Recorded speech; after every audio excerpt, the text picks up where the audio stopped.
નમસ્કાર વિદ્યાર્થી મિત્રો, સાફલ્ય વિદ્યાપીઠમાં આપ સૌનું હાર્દિક સ્વાગત છે। કવિ મકરંદ દવે લખે, ગમતું મળે તો અલિયા ગૂંજે ન ભરીએ, ગમતાનું કરીએ ગુલાલ। ગમતું મળે તો અલિયા ગૂંજે ન ભરીએ, ગમતાનું કરીએ ગુલાલ। તો ચાલો ગમતાનું ગુલાલ કરવા આપણે સૌ એકઠા થયા છીએ। યુપીએસસી ની મુખ્ય પરીક્ષા માટે ઓપ્શનલ વિષય ગુજરાતી સાહિત્ય, અને એમાં યુગ સંદર્ભની ચર્ચા આપણે આ વિડિયો લેક્ચર દ્વારા કરવાની છે। અને યુગ સંદર્ભમાં આજે અર્વાચીન યુગ વિશે આપણે વિગતે ચર્ચા કરવી છે। આમ તો વિદ્યાર્થી મિત્રો, આગળના વિડીયોમાં આપણે જોયું છે, મધ્યકાળની વિગતે ચર્ચા આપણે આગળના વિડીયોમાં કરેલી છે, એટલે આ વિડીયોમાં આપણે અર્વાચીન કાળની ચર્ચા કરીએ। એક વખત ભૂમિકા બાંધું કે 11મી 12મી સદીમાં હેમચંદ્રાચાર્યથી ગુજરાતી ભાષા બનવાની આમ તો સંસ્કૃતમાંથી શરૂઆત થાય છે। ધીમે ધીમે કરતા પ્રાકૃત અને અપભ્રંશની ભૂમિકાએ ગુજરાતી ભાષા છે એ નરસિંહ મહેતા સુધી પહોંચે છે। નરસિંહ મહેતાએ આપણે બોલીએ છીએ, લખીએ છીએ અને સમજીએ છીએ એવું ગુજરાતી સાહિત્ય આવી જાય છે। નરસિંહ મહેતાની કવિતાઓમાં બોલીએ, લખીએ અને સમજીએ એવું સાહિત્ય છે કે ભૂતળ ભક્તિ પદાર્થ મોટું બ્રહ્મલોકમાં નાહી રે, પુણ્ય કરી અમરાપુરી પામ્યા અંતે 84 માહી રે। આ નરસિંહ મહેતા આવે છે ત્યારે આપણે બોલીએ, લખીએ, સમજીએ એવું સાહિત્ય આવી ગયું। નરસિંહ મહેતાનો સમયગાળો 15મી સદી, 11મી 12મી સદીથી 15મી સદી સુધી આ 500 વર્ષ દરમિયાન સંસ્કૃત ભાષામાંથી ગુજરાતી ભાષા બને છે। 15મી સદીમાં નરસિંહ મહેતા આવી ગયા। પ્રાકૃત અને અપભ્રંશની ભૂમિકાએ ગુજરાતી ભાષા હસ્ત, હથ્થ, હથ્થો, હાથ આ ભૂમિકાએ આવે છે। હવે નરસિંહ મહેતાથી દયારામ સુધી આપણે ત્યાં મૂળે આપણે બોલીએ છીએ એવું સાહિત્ય આવી ગયું, જેમાં નરસિંહ, ભીમ, કરમણ મંત્રી, જનાર્દન ત્રવાડી, વીરસિંહ, માંડણ બંધારો, શ્રીધર અડાલજો, કીકુ વસઈ, દેલહણ, ભાલણ, મીરાબાઈ, નરહરી, અખો, પ્રીતમ, ધીરો, બાપુ સાહેબ ગાયકવાડ, ભોજા ભગત, વસ્તો વિશ્વંભર, ગોપાલ નાકર, જાવડે, ચતુર્ભુજ, વજીયો, વિષ્ણુદાસ, મેઘલ, શેઠજી, વિશ્વનાથ જાની, પ્રેમાનંદ, વલ્લભ મેવાડા, ગિરધર, રાજેશ શામળ અને દયારામ આ મધ્યકાળના મહત્વના સર્જકો। ત્યાર પછી સ્વામિનારાયણ સંપ્રદાયના નંદ કવિઓ સહજાનંદ સ્વામી, દેવાનંદ સ્વામી, નિષ્કુળાનંદ સ્વામી, મુક્તાનંદ સ્વામી, ભૂમાનંદ સ્વામી અને પ્રેમ સખી પ્રેમાનંદ સ્વામી। ત્યારબાદ રવિભાણ સંપ્રદાયના સાહેબો રવિ સાહેબ, ખીમ સાહેબ, મોરાર સાહેબ, ત્રિકમ સાહેબ ને દાસી જીવણ સાહેબ। ત્યાર પછી સંત કવિતા ધારાના 3 સ્ત્રી સંતો સતી ગંગા સતી, સતી તોરલ અને સતી લોયણ, અને એવી રીતે આપણે 1850 સુધી પહોંચી ગયા હતા। આજે ચર્ચા આપણે 1850 થી આગળની કરવાની છે। 1850 ઉપરના મધ્યકાળની ચર્ચા કરી ગયા છીએ। ત્યાં શું રચાયું હતું? તો શરૂઆતના 500 વર્ષ દરમિયાન રાસ, ફાગુ, પ્રબંધ, ચચ્ચરી, વિવાહલુ, બારમાસી, લોકકથા, નરસિંહ મહેતાથી દયારામ સુધી પદ, પ્રભાતિયા, ગરબા, ગરબી, છપ્પા, ચાબખા, કાફી, ભવાઈ, લોકકથા, આખ્યાન, આવું નરસિંહ મહેતાથી દયારામ સુધી રચાયું હતું। હવે દયારામનું મૃત્યુ 1852 કે 53માં થયું, એટલે આપણે એવી સીમારેખા બાંધી કે 1850 થી ઉપરનો મધ્યકાળ અને નીચેનો અર્વાચીન કાળ। 1850 થી ઉપરનો મધ્યકાળ અને નીચેનો અર્વાચીન કાળ। આ વિડિયો લેક્ચરમાં આપણે મૂળે અર્વાચીન કાળની ચર્ચા કરવાની છે। વિદ્યાર્થી મિત્રો, યુપીએસસી ની મુખ્ય પરીક્ષામાં ગુજરાતી સાહિત્ય ઓપ્શનલમાં અભ્યાસક્રમનો મુદ્દો આવો છે અર્વાચીન કાળ, અને એમાં પાછા અર્વાચીન કાળના આ યુગો આપેલા છે। જે તે સમયે યુપીએસસી નો સિલેબસ નક્કી થયો ત્યારે આ 5 યુગોનો સમાવેશ થયેલો હશે। અત્યારે આ 6થો યુગ પણ આવી ગયો છે। તો અર્વાચીન કાળનો સમયગાળો 1850 થી આજ સુધીનો છે। 1850 થી આજ સુધીનો સમયગાળો એટલે અર્વાચીન કાળ। જુઓ,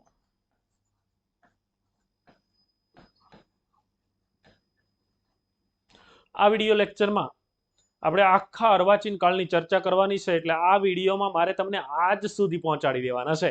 ક્યાં પહોંચાડવાના છે? આજ સુધી પહોંચાડી દેવાના છે। તો આજે આપણે ચર્ચા આ વિડીયોમાં કરીએ છીએ સુધારક યુગ, પંડિત યુગ, ગાંધી યુગ, અનુગાંધી યુગ, આધુનિક યુગ ને અનુઆધુનિક યુગ। આ 6 યુગમાં વહેંચાયેલા અર્વાચીન કાળની ચર્ચા કરીશું। આપણી પરીક્ષામાં દરેક યુગની વિશેષતાઓ વિશે પ્રશ્નો પૂછાતા હોય છે. ઘણી વખત 10 માર્ક્સ કે 20 માર્ક્સના પ્રશ્નો આપણી પરીક્ષામાં પૂછાય છે કે સુધારક યુગની શું લાક્ષણિકતા છે, પંડિત યુગની શું લાક્ષણિકતાઓ છે, ગાંધી યુગની વિશેષતાઓ જણાવો, આવા પ્રશ્નો પૂછાય છે. તો એ પ્રશ્નમાં આપણે શું લખી શકીએ એ તમને આ વિડીયોના માધ્યમથી 100% પ્રમાણભૂત માહિતી તમને મળી જશે. તો અર્વાચીન કાળ, મધ્યકાળમાંથી અર્વાચીન કાળ અલગ પડ્યો એટલે શું શું થયું એ આગળના વિડીયોમાં જોયેલું છે, છતાં પણ એક વખત યાદ કરાવું કે સાહિત્ય સ્વરૂપ બદલાઈ ગયા, સાહિત્યનો વિષય બદલાઈ ગયો. મધ્યકાળમાં લિખિત સાહિત્ય હતું, અર્વાચીન કાળમાં મુદ્રિત સાહિત્ય આવી જાય છે. ત્યાર પછી સાહિત્યિક સામયિકો, વર્તમાનપત્રો અને શાળા કોલેજો શરૂ થાય છે. તો આટલા પરિવર્તનો મધ્યકાળમાંથી અર્વાચીન કાળ અલગ પડે છે ત્યારે આપણે ત્યાં આવે છે. હવે મધ્યકાળમાંથી અર્વાચીન કાળ અલગ પડ્યો એટલે આવા જુદા જુદા પરિવર્તનો આવ્યા. અર્વાચીન કાળમાં ગદ્ય લખાય છે, મધ્યકાળમાં તો પદ્ય જ હતું. તો એ અર્વાચીન યુગની આપણે ચર્ચા કરવી છે. તો અર્વાચીન યુગ જુદા જુદા કેટલા યુગમાં વહેંચાયેલો છે? તો જુઓ અહીંયા 6 યુગમાં વહેંચાયેલો છે. સમયગાળો 1850 થી આજ સુધી. તો ચાલો આપણે એક એક યુગની વિગતે ચર્ચા કરતા જઈએ છીએ કે અર્વાચીન યુગમાં જુદા જુદા કેવા કેવા યુગો છે. તો અર્વાચીન યુગનો પહેલો જ યુગ સુધારક યુગ અથવા તો નર્મદ દલપત યુગ. સમયગાળો છે 1850 થી 1885. 1850 થી 1885 સુધીનો સમયગાળો એટલે સાહિત્યિક દ્રષ્ટિએ સુધારક યુગ અથવા તો સુધારક યુગનું બીજું નામ છે નર્મદ દલપત યુગ. સુધારક યુગ અથવા તો નર્મદ દલપત યુગ. સુધારક યુગનું બીજું નામ છે નર્મદ દલપત યુગ. સુધારક યુગમાં શું થયું હશે? તો કે સુધારાવાદી પ્રવૃત્તિ થઈ હશે એટલે આ યુગને નામ આપવામાં આવ્યું સુધારક યુગ. કોણે કેવી સુધારાવાદી પ્રવૃત્તિ કરી તેની ચર્ચા આપણે કરીએ. જો આ સુધારક યુગની શું લાક્ષણિકતાઓ છે, વિશેષતાઓ શું છે સુધારક યુગની, તેની આપણે અત્યારે ચર્ચા કરીએ. સમયગાળો 1850 થી 85 એટલે સામાન્ય રીતે 19મી સદી છે આ. હવે ધ્યાન રાખજો મિત્રો, 19મી સદીમાં આપણે ત્યાં સુધારાવાદી પ્રવૃત્તિ ખૂબ સારી રીતે થઈ હતી. 19મી સદીમાં સુધારાવાદી પ્રવૃત્તિ થઈ અને એ સુધારાવાદી પ્રવૃત્તિમાં જો કોઈનું પ્રમુખપણે નામ લેવું હોય તો એ આપણા ગુજરાતી ભાષામાં અર્વાચીનોમાં આદ્ય સર્જક તરીકે આપણે જેને ઓળખીએ છીએ એવા વીર નર્મદ. આ વીર નર્મદ સાહિત્યમાં અને સમાજમાં સુધારાવાદી પ્રવૃત્તિ કરવાનું કામ આપણે ત્યાં નર્મદથી થાય છે. આ યુગમાં નર્મદ, આ ઉપરાંત કવિશ્વર દલપતરામ, આ દલપતરામે પણ સારી એવી સુધારાવાદી પ્રવૃત્તિઓ કરેલી છે. એટલે જુઓ, આ યુગના આ બંને નર્મદ અને દલપતરામ પ્રમુખ સર્જકો હતા એટલા માટે આ યુગનું બીજું નામ છે નર્મદ દલપત યુગ. પહેલું નામ સુધારક યુગ, બીજું નામ છે નર્મદ દલપત યુગ. નર્મદ અને દલપતરામ એ બંને મુખ્ય બેટ્સમેનો હતા આ યુગના એટલે યુગને નામ મળે છે નર્મદ દલપત યુગ. અને બંને દ્વારા થયેલી છે સુધારાવાદી પ્રવૃત્તિ. ઘણા બધા સમાજ સુધારકો આ યુગમાં થાય છે. કોણે કેવી પ્રવૃત્તિ કરી તેની ચર્ચા હવે આપણે કરીએ. હવે હું વાત કરું છું વિદ્યાર્થી મિત્રો આ 19મી સદીની. ધ્યાન રાખજો, 19મી સદીમાં આપણે ત્યાં સુધારાવાદી પ્રવૃત્તિ ચાલુ થાય છે. જો કેવી પરિસ્થિતિ આપણે ત્યાં 19મી સદીમાં હતી કે પુરુષ પ્રધાન દેશમાં સ્ત્રીઓનું શોષણ થતું હતું. પુરુષોને બધી જ છૂટ મળે, સ્ત્રીઓને કોઈ છૂટ મળે નહીં. પુરુષ પ્રધાન દેશમાં 19મી સદીમાં સ્ત્રીઓનું શોષણ થાય. છોકરો પપ્પાને પૂછ્યા વિનાનો રાતે 10 વાગે કે 12 વાગે ઘરે આવે, પપ્પા ચલાવી લે. આ જ જગ્યાએ સાહેબ છોકરી રાતે 10 વાગે ઘરે આવે, પપ્પા નહીં ચલાવતા, આજે નહીં ચલાવતા. 19મી સદીમાં શું? એટલે જો છોકરાને બધી છૂટી, પુરુષ પ્રધાન દેશમાં પુરુષોને છૂટી, સ્ત્રીઓને છૂટી મળતી નહોતી. એટલે આપણે ત્યાં આ સ્ત્રીઓનું શોષણ થાય.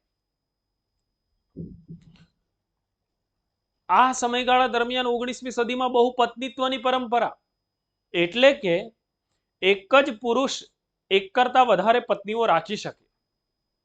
આનાથી ઊંધું બહુ પતિત્વની પરંપરા નહીં. એક સ્ત્રી એક કરતા વધારે પતિ ના રાખી શકે. બહુ પત્નીત્વની પરંપરા. આ ઉપરાંત સાહેબ વિધવાના લગ્ન ના થાય. પતિ મૃત્યુ પામે તો પત્નીને એમની ચિતા ઉપર સળગી જવાનું. વિધવાના ફરી વખત લગ્ન ના થાય, આવી સિસ્ટમ આપણે ત્યાં. હવે પુરુષ પ્રધાન દેશમાં જો આ સ્ત્રીઓનું શોષણ થાય છે. મિત્રો, પુરુષો ગમે તેટલી વખત લગ્ન કરે, પહેલી પત્ની મરી જાય બીજા લગ્ન કરે, બીજી મરી જાય ત્રીજા, ત્રીજી મરી જાય ચોથા, આમ એ લગ્ન કર્યા જ કરે. જ્યારે સ્ત્રીના લગ્ન તો એક જ વખત થાય. પહેલી વખત પરણે છે એની સામે પણ સ્ત્રી પહેલી વાર જ પરણતી હોય છે. જે 7મી વખત પરણે છે પુરુષ, એની સામે પણ સ્ત્રી તો પહેલી વખત પરણતી હોય એવી જ હોય. સાહેબ, બાળ વિવાહની પરંપરા આપણે ત્યાં આ 19મી સદીમાં. હું તમને સુધારક યુગનું ભૂમિકા બાંધું છું, ધ્યાન રાખજો. બાળ વિવાહની પરંપરા. નાના નાના બાળકો હોય ત્યાં લગ્ન થઈ જાય, ચાલતા ના આવડતું હોય 2 જણા પકડીને ફેરા ફેરવી દે. આવી બાળ વિવાહની પરંપરા. બાળ વિવાહ છોડો સાહેબ, આપણે ત્યાં દુટીએ ચાંદલો કરવાની પરંપરા હતી પહેલા, કે 2 સ્ત્રીઓ સાથે ગર્ભધારણ કરે તો આ બંને સ્ત્રીઓ નક્કી કરી લે કે મારે ત્યાં છોકરો આવે અને તારે ત્યાં છોકરી આવે, સગાઈ પાકી. યાર, હજુ જન્મું જ નથી, તો સગાઈ થઈ જાય. જો આવી પરંપરા આપણે ત્યાં બાળ વિવાહ થઈ જતા હતા. સાથે સાથે અત્યારના જેવું નહીં, એ તો બાપા ક્યાંક પ્રસંગમાં ગયા હોય ને એ નક્કી કરી આવે કે અમારા છોકરીનું તમારા છોકરા સાથે અથવા તો અમારા છોકરાનું તમારા છોકરી સાથે સગપણ કરીએ આપણે. આવી પરિસ્થિતિ. જોવા કશું જવાન નહીં, બાયોડેટા નહીં, એક ડેટા જ ન આવતો ત્યારે.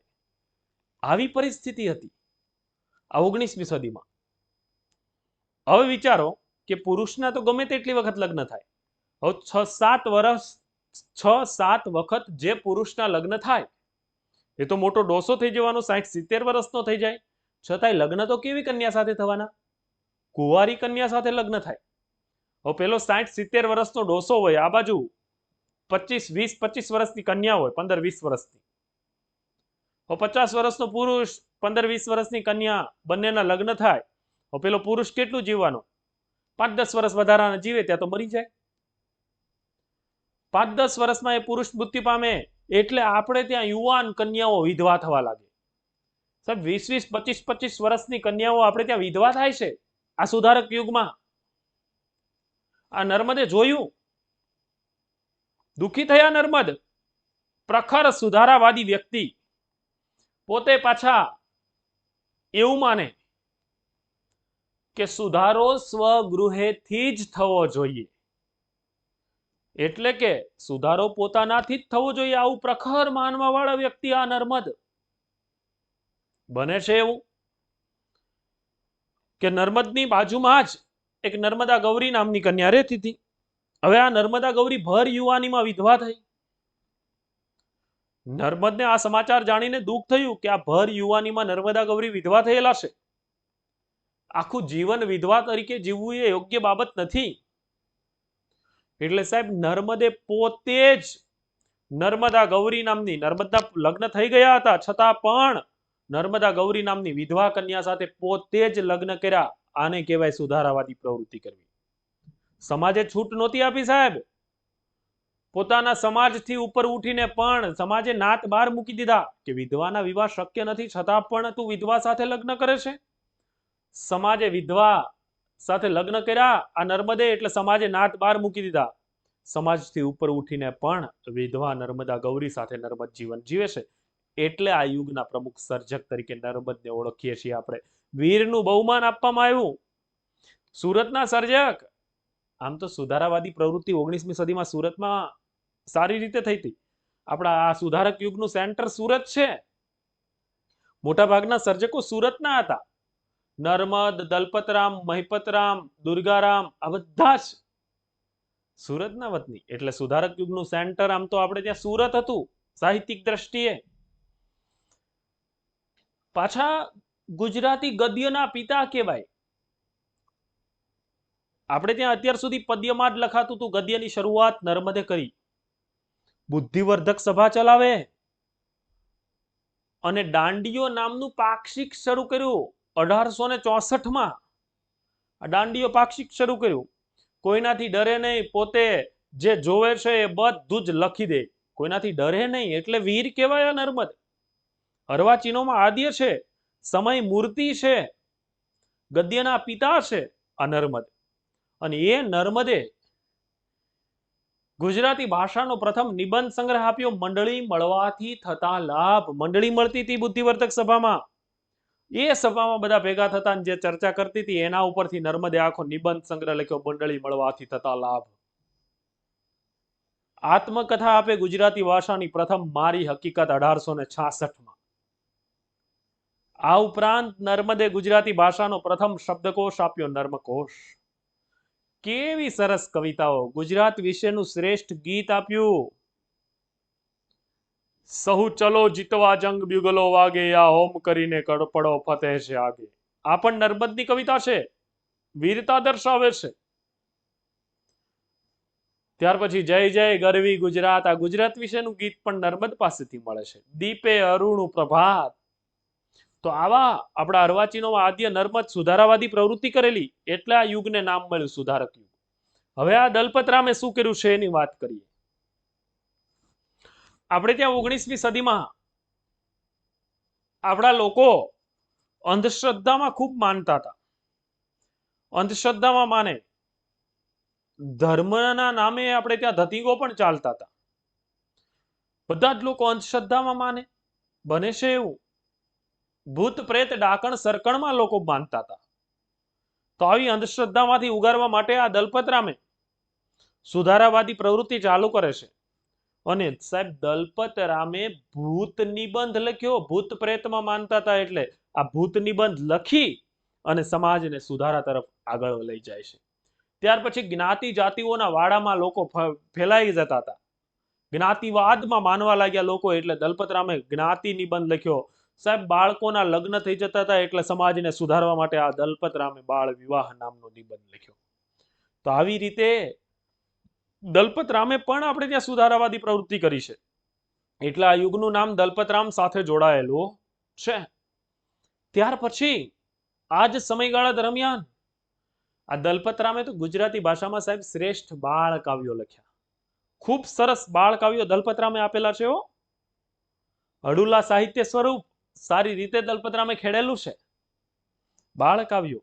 અને એમાં એક તો દલપતરામનું બાળ કાવ્ય ખૂબ પ્રસિદ્ધ થયેલું, આપણા ઘણા બધા લોક ગાયકોએ ગાયેલું, મહાહેતવાળી દયાળી જ માતું, મહાહેતવાળી દયાળી જ માતું, હતો હું સુતો પારણે પુત્ર નાનો, રડું છે કતો રાખતું કોણ છાનો, મહાહેતવાળી દયાળી જ માતું. આ દયારામનું દલપતરામનું ગીત છે. આપણા આ દલપતરામે લખેલું ગીત બાળ કાવ્ય છે. ખૂબ સરસ રીતે જુદા જુદા કલાકારોએ કમ્પોઝ કરેલું ગીત છે. આ ઉપરાંત આ જ સમયગાળા દરમિયાન દલપતરામે, તમે એક છેલ્લો દિવસ મૂવી જોયું હશે. એ છેલ્લો દિવસ મૂવીમાં દલપતરામનું એક બાળ કાવ્ય આવે, ઊંટ કહે આ સભામાં વાકા અંગવાળા ભૂંડા ભૂતળમાં પશુઓ ને પંખીઓ અપાર છે. પછી એક એકનું વાકું કરે જાય છે. છેલ્લે સાંભળી શિયાળ બોલ્યું દાખે દલપતરામ, અન્યનું તો એક વાકું આપના 18 છે. આ દલપતરામના બાળ કાવ્યો લખેલા છે. રીછ એકલું પરવા ચાલ્યો હાથમાં લીધી સોટી, સામે રાણા સિંહ મળ્યા ત્યાં આફત આવી મોટી, અંધેરી નગરી ને ગંડુ એક રાજા, ટકે શેર બાજી ટકે શેર ખાજા. જો આ બાળ કાવ્યો દલપતરામે આપ્યા. એક પાશ્ચાત્ય સર્જકે એરિસ્ટોફેનિસ પ્લુટસ નામની કોમેડી લખેલી. આ પ્લુટસનું ગુજરાતીમાં રૂપાંતર કરી આપ્યું દલપતરામે. લક્ષ્મી નામનું નાટક આપ્યું, જે ગુજરાતી ભાષાનું પ્રથમ નાટક કહેવાય, રૂપાંતરિત થયેલું. આ લક્ષ્મી નાટક દલપતરામે. સાહેબ પિંગળ શાસ્ત્રના ખૂબ મોટા જ્ઞાતા. પિંગળ શાસ્ત્ર એટલે છંદને સમજાવતું શાસ્ત્ર. છંદ આવે ને, શિખરીણી મંદાક્રાંતા પૃથ્વી હરિણી શકધરા તોટક વસંત તિલકા, આ છંદના જ્ઞાતા એટલે પિંગળ, દલપત પિંગળ નામનું સરસ મજાનું પુસ્તક આપે. સાથે સાથે અંગ્રેજ એલેક્ઝાન્ડર કિનલોક ફોબ્સ ફાર્બસ સાહેબના અંગત મિત્ર આ દલપતરામ, આ ફાર્બસ સાહેબ ની સાથે રાસમાળાનું સંપાદન પણ દલપતરામે કરેલું, અને એ ફાર્બસ સાહેબની સાથે રાસમાળાનું સંપાદન દલપતરામ કરતા હતા. કવિતા આપે ફાર્બસ વિરહ પ્રથમ કરુણ પ્રશસ્તિ કાવ્ય, આપણા યુપીએસસી ના સિલેબસમાં છે સાહેબ, યાદ રાખજો. ફાર્બસ વિરહ પ્રથમ કરુણ પ્રશસ્તિ કાવ્ય, વાલા તારા વેણ સપના માં પણ સાંભરે, નેહ ભરેલા નેણ ફરી ન દીઠા ફાર્બસ, આવી કવિતાઓ આપી દલપતરામે. તો આ આપણા કવિશ્વર દલપતરામે સુધારાવાદી પ્રવૃત્તિ કરી. ત્યાર પછી આ જ સમયગાળા દરમિયાન સુધારક યુગમાં સમાજ સુધારક મહિપતરામ રૂપરામ નીલકંઠ આવે. આ મહિપતરામ રૂપરામ નીલકંઠે શું કર્યું?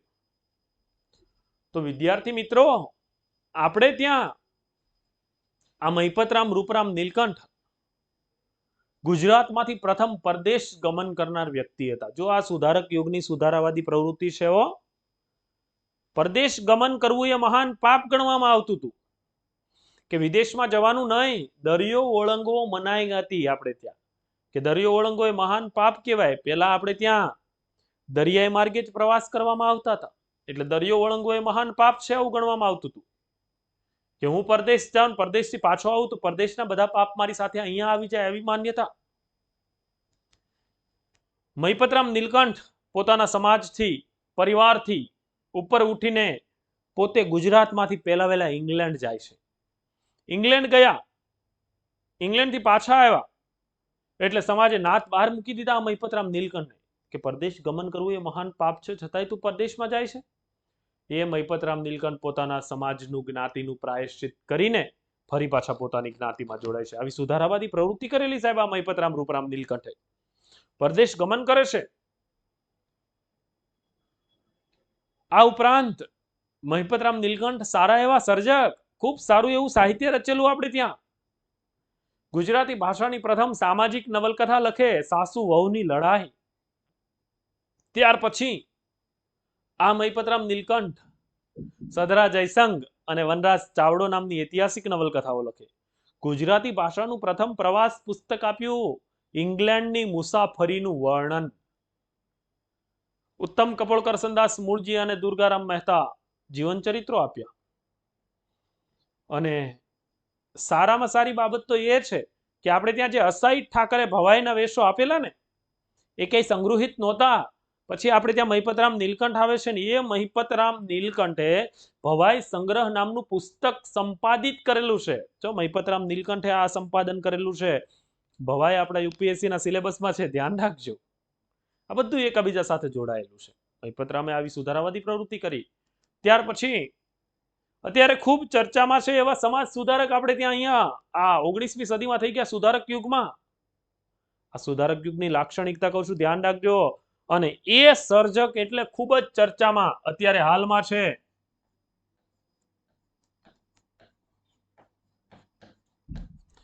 કરસનદાસ મૂળજી. આ કરસનદાસ મૂળજી સમાજ સુધારક આપણે ત્યાં સુધારક યુગના સર્જક છે. વિદ્યાર્થી મિત્રો યાદ રાખજો ખાસ, સુધારક યુગના સર્જક છે કરસનદાસ મૂળજી. આમ તો કરસનદાસ મૂળજી ધર્મના નામે અનીતિ અને અનાચારના જે કૃત્યો ચાલતા હતા એના ઉપર બંડ પુકારે છે 19મી સદીમાં. શું થાય છે? આમ તો આ કરસનદાસ મૂળજી છે તે મહુવા પાસેનું વડાળ, એમના વડવાઓનું વતન. નાની ઉંમરે માતાનું મૃત્યુ થયું એટલે મમ્મીના કાકી ભેગા મુંબઈમાં ઉછેર થાય છે આ કરસનદાસ મૂળજીનો. મમ્મીના કાકી ભેગા મુંબઈમાં ઉછેર થયો. જો આની સાથે જોડાયેલી છે અત્યારે આવેલી તાજે તાજી મહારાજ ફિલ્મ. આ એ કરસનદાસ મૂળજી છે, એ આપણા 19મી સદીમાં સુધારક યુગના સર્જક છે. આ મહારાજ ફિલ્મ એ આ કરસનદાસ મૂળજી વાળું છે. મમ્મીના કાકી ભેગા મુંબઈમાં ઉછેર થયો કરસનદાસ મૂળજીનો. પહેલેથી જ સુધારાવાદી પ્રવૃત્તિ કરતા હતા, સુધારાવાદી લેખો લખતા હતા. મમ્મીના કાકી કરસનદાસ મૂળજી એમની સાથે રહેતા હતા ત્યારે જ વિધવા થયેલા. એટલે આ કરસનદાસ મૂળજી છે એ સત્યપ્રકાશ નામનું સામયિક શરૂ કરે છે 1855માં. હવે સત્યપ્રકાશ નામનું સામયિક શરૂ કર્યું 1855માં. હવે આ સામયિક શરૂ કરે છે એટલે એમાં સુધારાવાદી પ્રવૃત્તિ વાળા લેખો બધા લખે. મમ્મીના કાકી વિધવા થયા અને વિધવા વિશેના બધા નિયમો ફોલો કરતા હતા એ કરસનદાસ મૂળજીને ખબર. વિધવા વિવાહ વિશેનો નિબંધ લખ્યો અને એમાં બધું લખ્યું હશે. એમના કાકીના ઘરની નોકરાણી છે એ જોઈ જાય છે કરસનદાસ મૂળજી સામે એમને વિરોધ હતો એટલે આ નિબંધ કાકીને બતાવી દે છે અને પછી કાકી કરસનદાસ મૂળજીને ઘરેથી કાઢી મૂકે છે. એટલે આપણે વાંચેલું હોય કરસનદાસ મૂળજીએ વિધવા વિવાહ વિશેનો નિબંધ લખ્યો એટલે ઘર છોડવું પડ્યું હતું. ત્યાર પછી જે મહારાજ ફિલ્મ આવી છે એ કરસનદાસ મૂળજીનો મહારાજ લાયબલ કેસ હતો એના ઉપરથી આવેલી છે. બને છે એવું કે ત્યારના સમયે ધર્મના નામે અનીતિ અનાચારના કૃત્યો થતા હતા. જદ્દુનાથજી નામના એક મહારાજ ધર્મના નામે ધતિંગ કરે. ધર્મસ્થાનો ઉપર જ સ્ત્રીઓની આબરૂ લૂંટવામાં આવતી હતી. પોતે એવું માને કે હું ભગવાનનો ભક્ત છું એટલે બધા જ ભક્તો અને ભક્તની પત્નીઓ મારી સેવા કરવા આવે અને એને ઈશ્વરનું સુખ મળે. આવું માનતા હતા મહારાજ જદ્દુનાથજી. હવે જદ્દુનાથજી આવું માને અને સેવકોની પત્નીઓ સાથે સેવા કરાવે. આ કરસનદાસ મૂળજીને ખબર પડી ગઈ ધર્મના નામે અનીતિ અનાચારના કૃત્યો ચાલે છે. સત્યપ્રકાશ સામયિકમાં લેખ લખી આપ્યો મહારાજોનું પાખંડ દર્શન નામનું. આ જદ્દુનાથજીએ કરસનદાસ મૂળજીની સામે કેસ કરી દીધો. મુંબઈની કોર્ટમાં કેસ ચાલે છે. મુંબઈની કોર્ટમાં કેસ ચાલે છે. કરસનદાસ મૂળજી 128 વર્ષનો નવલોહિયો યુવાન. એમની સામે દરેક ધર્મો, દરેક ધર્મના ધર્મગુરુઓ, દરેક ધર્મના અનુયાયીઓ આ બધા જ કરસનદાસ મૂળજીની સામે અને સામે એકલો 28 વર્ષનો નવલોહિયો યુવાન. સાહેબ કોર્ટમાં એવી દલીલો કરે છે કે આ કેસ કરસનદાસ મૂળજી જીતી જાય છે. પેલા મહારાજે બદનક્ષીનો આરોપ મૂક્યો હતો કે આમણે મારા ઉપર ખોટે ખોટું લેબલ લગાવી દીધું. શું લગાવી દીધું? લેબલ. અને લેબલ ઉપરથી વિદ્યાર્થી મિત્રો આ કેસનું નામ પડે છે મહારાજ લાયબલ કેસ. કરસનદાસ મૂળજી 28 વર્ષની ઉંમરે જીત્યા હતા એ છે આ મહારાજ લાયબલ કેસ અને એના ઉપરથી જે મૂવી આવ્યું છે એ મહારાજ. તો આ કરસનદાસ મૂળજી આવી સુધારાવાદી પ્રવૃત્તિ કરી. ધર્મના નામે ધતિંગો ચાલતા હતા એ બધા બંધ કરાવ્યા. મુંબઈમાં નોકરી કરી, પછી તો સૌરાષ્ટ્રમાં નોકરી કરી. આવી જુદી જુદી જગ્યાએ કરસનદાસ મૂળજીએ નોકરીઓ પણ કરેલી છે. તો એમણે પણ સુધારાવાદી પ્રવૃત્તિ કરી હતી. પછી આપણે ત્યાં આજ સુધારક યુગમાં દુર્ગારામ મહેતા આવે. સુરતમાં સૌપ્રથમ શાળા શરૂ કરી 1826માં 1826 સુરતમાં સૌપ્રથમ શાળા શરૂ કરે છે દુર્ગારામ મહેતા. શિક્ષણની શરૂઆત કરી. તો આવી સુધારાવાદી પ્રવૃત્તિ થઈ હતી. એટલે જુઓ વિદ્યાર્થી મિત્રો 1850 થી 1885 દરમિયાન આપણે ત્યાં મોટાભાગના સાહિત્યકારો દ્વારા સુધારાવાદી પ્રવૃત્તિ કરવામાં આવી એટલે યુગને નામ મળ્યું સુધારક યુગ. નર્મદ અને દલપતરામ આ યુગના મુખ્ય સર્જક હતા એટલે નર્મદ દલપત યુગ. હવે આ જ સમયગાળા દરમિયાન બીજા પણ ઘણા બધા સર્જકો આવ્યા. નંદશંકર તુળજાશંકર મહેતા ગુજરાતી ભાષાની પ્રથમ ઐતિહાસિક નવલકથા આપે. કઈ? વાઘેલા વંશના અંતિમ રાજપૂત રાજા કર્ણદેવ વાઘેલાની વાત કરતી નવલકથા કરણ ઘેલો. 1866માં આ નવલકથા લખી કરણ ઘેલો. ત્યાર પછી આ નંદશંકર તુળજાશંકર મહેતા. વિદ્યાર્થી મિત્રો યાદ રાખજો, તમે જે પરીક્ષાની તૈયારી કરી રહ્યા છો ને અત્યારે એ આ નંદશંકર મહેતાએ પાસ કરેલી છે. ત્યારે નંદશંકર મહેતા ત્યારના સમયે અત્યારે જેને આપણે યુપીએસસી કહીએ છીએ એને ત્યારે આઈસીએસ ઇન્ડિયન સિવિલ સર્વિસ. ત્યારના સમયે આઈસીએસ ની પરીક્ષા નંદશંકર મહેતાએ પાસ કરી અને ધંધુકામાં મામલતદાર તરીકે નોકરી કરતા હતા. જો આ યાદ રાખજો, નંદશંકર મહેતા ત્યારના સમયે આઈસીએસ ની પરીક્ષા પાસ કરેલી છે. દિલ્હી દરબાર દ્વારા રાવ બહાદુરનો ખિતાબ સૌથી નાની ઉંમરે મળેલો નંદશંકર મહેતાને. તો આ બધા જ સર્જકો 1850 થી 1885 દરમિયાન સુધારાવાદી પ્રવૃત્તિ કરવામાં આવી, એટલે યુગને નામ મળે છે સુધારક યુગ. આ યુગના મુખ્ય બે સર્જકો હતા નર્મદ અને દલપતરામ, એટલે બીજું નામ મળે છે નર્મદ દલપત યુગ. હવે વિદ્યાર્થી મિત્રો તમારા મનમાં ક્લિયર થઈ ગયું હશે કે સુધારક યુગમાં શું થયું હતું. હવે પરીક્ષામાં આપણને પ્રશ્ન પૂછાય કે સુધારક યુગની લાક્ષણિકતાઓ લખો. સુધારક યુગની વિશેષતાઓ દર્શાવી કરસનદાસ મૂળજી વિશે વિગતે ચર્ચા કરો. જો આવા પ્રશ્નો પરીક્ષામાં પૂછાય છે એટલે કહું છું, આ પ્રશ્ન પૂછાયો હોય કે સુધારક યુગની લાક્ષણિકતાઓ દર્શાવી કરસનદાસ મૂળજીની સુધારાવાદી પ્રવૃત્તિ વિશે નોંધ લખો. 20 માર્ક્સ. તો પેલા સુધારક યુગમાં કોણે કોણે સુધારાવાદી પ્રવૃત્તિ કરી એ લખવું પડે. નર્મદે આ કર્યું, દલપતરામે આ કર્યું, મહિપતરામે આ કર્યું, દુર્ગારામે આ કર્યું, આ બધાનું લખી દીધું. ત્યાર પછી કરસનદાસ મૂળજી વિશે આપણે વિગતે ચર્ચા કરવાની કે કરસનદાસ મૂળજી સત્યપ્રકાશ સામયિકમાં જે સુધારાવાદી લેખો લખતા હતા. સુધારાની શરૂઆત આમ તો વિધવા વિવાહ નિબંધ લેખો, અને એનાથી એને કડવો અનુભવ થયો, ઘરમાંથી નીકળી જવું પડ્યું હતું. અને ત્યાર પછી મહારાજ લાયબલ કેસની આખી વિગતે ચર્ચા કરીએ એટલે ખૂબ સરસ મજાનો પ્રશ્ન આપણે લખી શકીએ. જો સુધારક યુગની સુધારાવાદી પ્રવૃત્તિ વાળો પ્રશ્ન પૂછાય તો લખાય. સુધારક યુગનો પરિચય આપી નર્મદની સુધારાવાદી પ્રવૃત્તિ વિશે ચર્ચા કરો. પૂછી શકે આવો પ્રશ્ન. સુધારક યુગની વિગતે ચર્ચા કરો, આટલોય પ્રશ્ન પૂછાય. તો આ સુધારક યુગની લાક્ષણિકતાઓની આપણે ચર્ચા કરી. નવા નવા સાહિત્ય સ્વરૂપો આવી ગયા. અહીંયા નવલકથા લખાઈ ગઈ, નિબંધ લખાઈ ગયું, નાટક લખાઈ ગયું, આત્મકથા લખાઈ ગઈ. જો આ સાહિત્યિક દ્રષ્ટિએ સુધારો થયો. અર્વાચીન કવિતા આવી ગઈ, પિંગળ શાસ્ત્ર આવી ગયું. તો આવી રીતે સાહિત્યિક દ્રષ્ટિએ આ સુધારાવાદી પ્રવૃત્તિ થઈ એમ કહેવાય છે. તો હવે હું માનું છું કે સુધારક યુગ વિશે વિગતે તમને અહીંયા પરિચય મળી ગયો છે. અને વિદ્યાર્થી મિત્રો, વિશેષ તો આપણે જે સાફલ્ય વિદ્યાપીઠમાં યુપીએસસી નો કોર્સ ભણીએ છીએ તો એમાં ખૂબ જ સરસ રીતે વિગતે બધા સાહિત્યકારો વિશે આપણે વિગતે ચર્ચા કરેલી છે. તો એમાં તમને વિશેષ માહિતી સાફલ્ય વિદ્યાપીઠના યુપીએસસી ઓપ્શનલ ગુજરાતી લિટરેચર કોર્સમાં મળી જશે. આપણે આગળના યુગ તરફ હવે આગળ વધીએ છીએ. તો આગળના યુગ તરફ આગળ વધીએ તો એમાં 1885 પછી સુધારક યુગ પૂરો થયો. હવે આવે છે પંડિત યુગ. પંડિત યુગનો સમયગાળો છે 1885 થી 1915. 1885 થી 1915 સુધીનો સમયગાળો એટલે સાહિત્યિક દ્રષ્ટિએ પંડિત યુગ. પંડિત યુગને જુદા જુદા બીજા નામે પણ ઓળખવામાં આવે છે. પંડિત યુગનું એક નામ છે સાક્ષર યુગ, બીજું નામ છે ગોવર્ધન યુગ અને ત્રીજું નામ છે સમન્વય યુગ. પંડિત યુગ, સાક્ષર યુગ, ગોવર્ધન યુગ કે સમન્વય યુગ, આ ચાર નામે આ યુગ ઓળખાય છે. સમયગાળો છે 1885 થી 1915.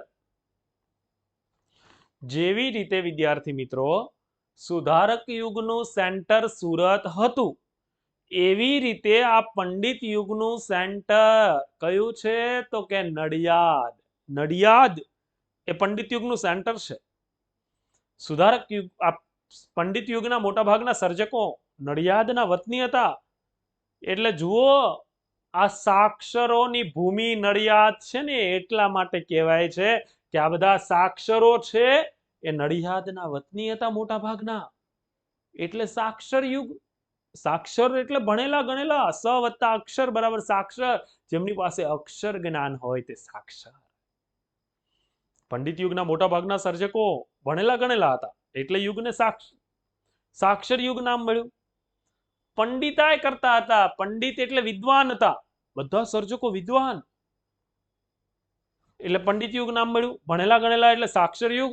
આ યુગના મુખ્ય બેટ્સમેન, મુખ્ય સર્જક હતા જે તમે ફોટોમાં જોવો છો એ ગોવર્ધન રામ માધવ રામ ત્રિપાઠી. આ ગોમાત્રી ગોવર્ધન રામ ત્રિપાઠી એ પંડિત યુગના સૌથી મુખ્ય સર્જક. એટલે આ યુગ સાથે ગોવર્ધન રામ ત્રિપાઠીનું નામ જોડાયેલું છે. ત્યાર પછી સમન્વય યુગ એવું નામ કેમ મળ્યું? તો હવે આપણું જે સાહિત્ય છે ને, ગુજરાતી, સંસ્કૃત, આપણી ભારતીય ભાષાઓનું સાહિત્ય, એને પૂર્વનું સાહિત્ય કહેવાય. શું કહેવાય છે? પૂર્વનું. અને અંગ્રેજી ને એ બધું સાહિત્ય છે તેને પશ્ચિમનું સાહિત્ય કહેવાય. ધ્યાન રાખજો, સમજજો. આપણું જે સાહિત્ય છે તે પૂર્વનું સાહિત્ય છે, અને અંગ્રેજોનું એ સાહિત્ય છે તે પશ્ચિમનું સાહિત્ય છે. હવે આ પંડિત યુગવાળા ભણેલા ગણેલા હતા, એટલે આપણું સંસ્કૃત, ગુજરાતી બધું આવડતું હતું, અને અંગ્રેજી શીખી ગયા, એટલે એમણે પૂર્વ અને પશ્ચિમનો સમન્વય કર્યો, એટલે યુગને નામ મળે છે સમન્વય યુગ. ખબર પડે છે ને? પૂર્વ પશ્ચિમનો સમન્વય થયો છે અહીંયા, એટલે આ યુગને નામ મળ્યું સમન્વય યુગ. પંડિતો હતા બધા, પાંડિત્ય પૂર્વકની ભાષામાં સાહિત્ય રચાયું છે. જુઓ, પંડિત યુગમાં શું થાય છે? બધા સર્જકોએ પાંડિત્ય પૂર્વકની ભાષામાં, વિદ્વાનો બધા સંસ્કૃત, અંગ્રેજીના પ્રખર જાણકાર બધા સર્જકો, એટલે પંડિતાઈ પૂર્વકની ભાષામાં સાહિત્ય રચાયું, એટલે યુગને નામ મળે છે પંડિત યુગ.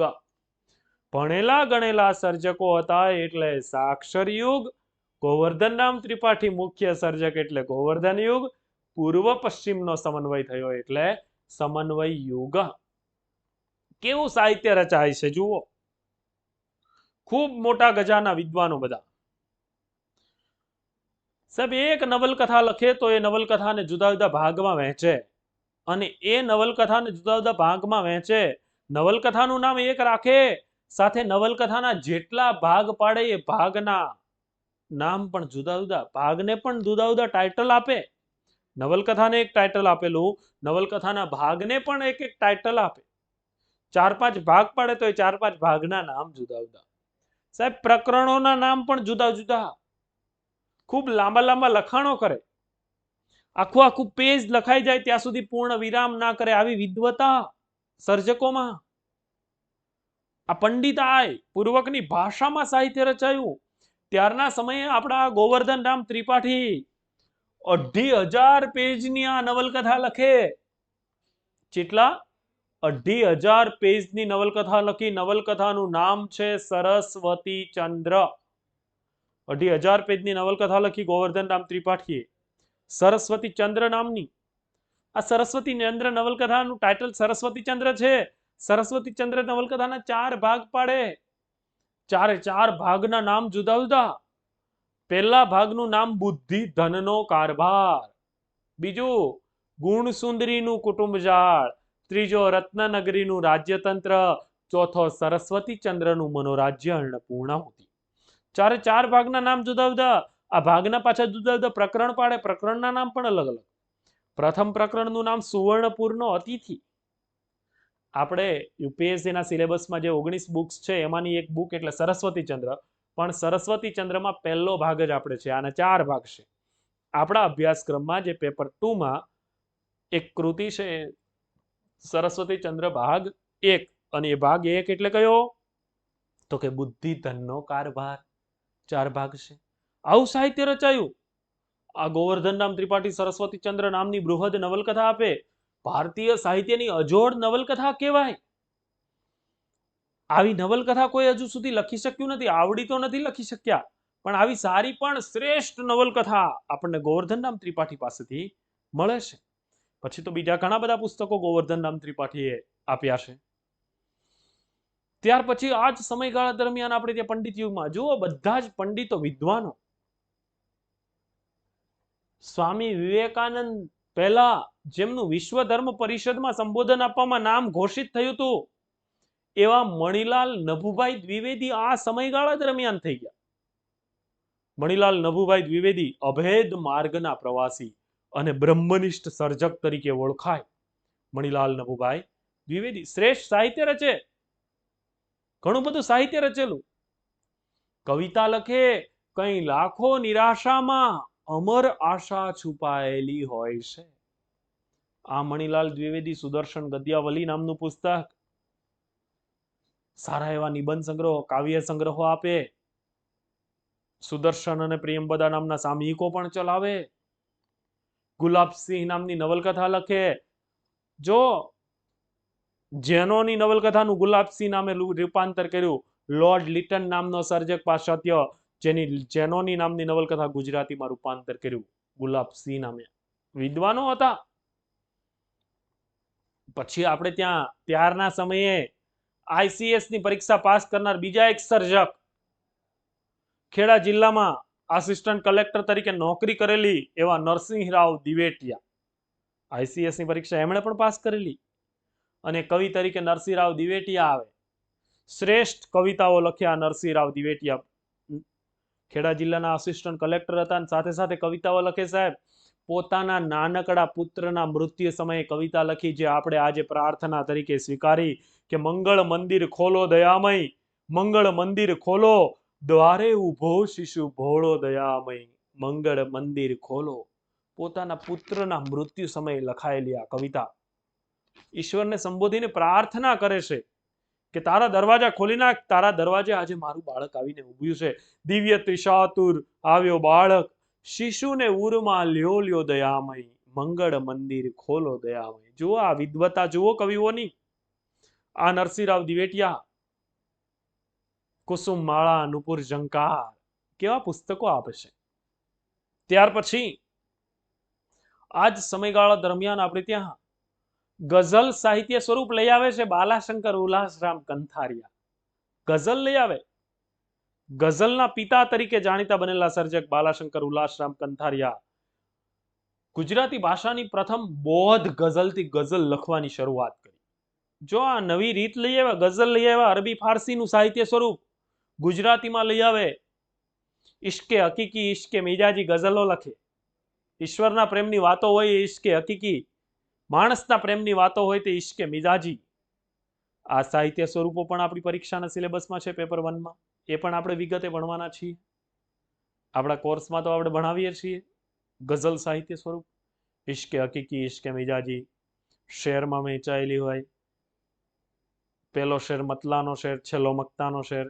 શેરમાં 2 લાઈન હોય, એક ઉલા મિસરા, બીજી સાની મિસરા, અને આ ગઝલના મિસરા રદીફ અને કાફિયાના બનેલા હોય.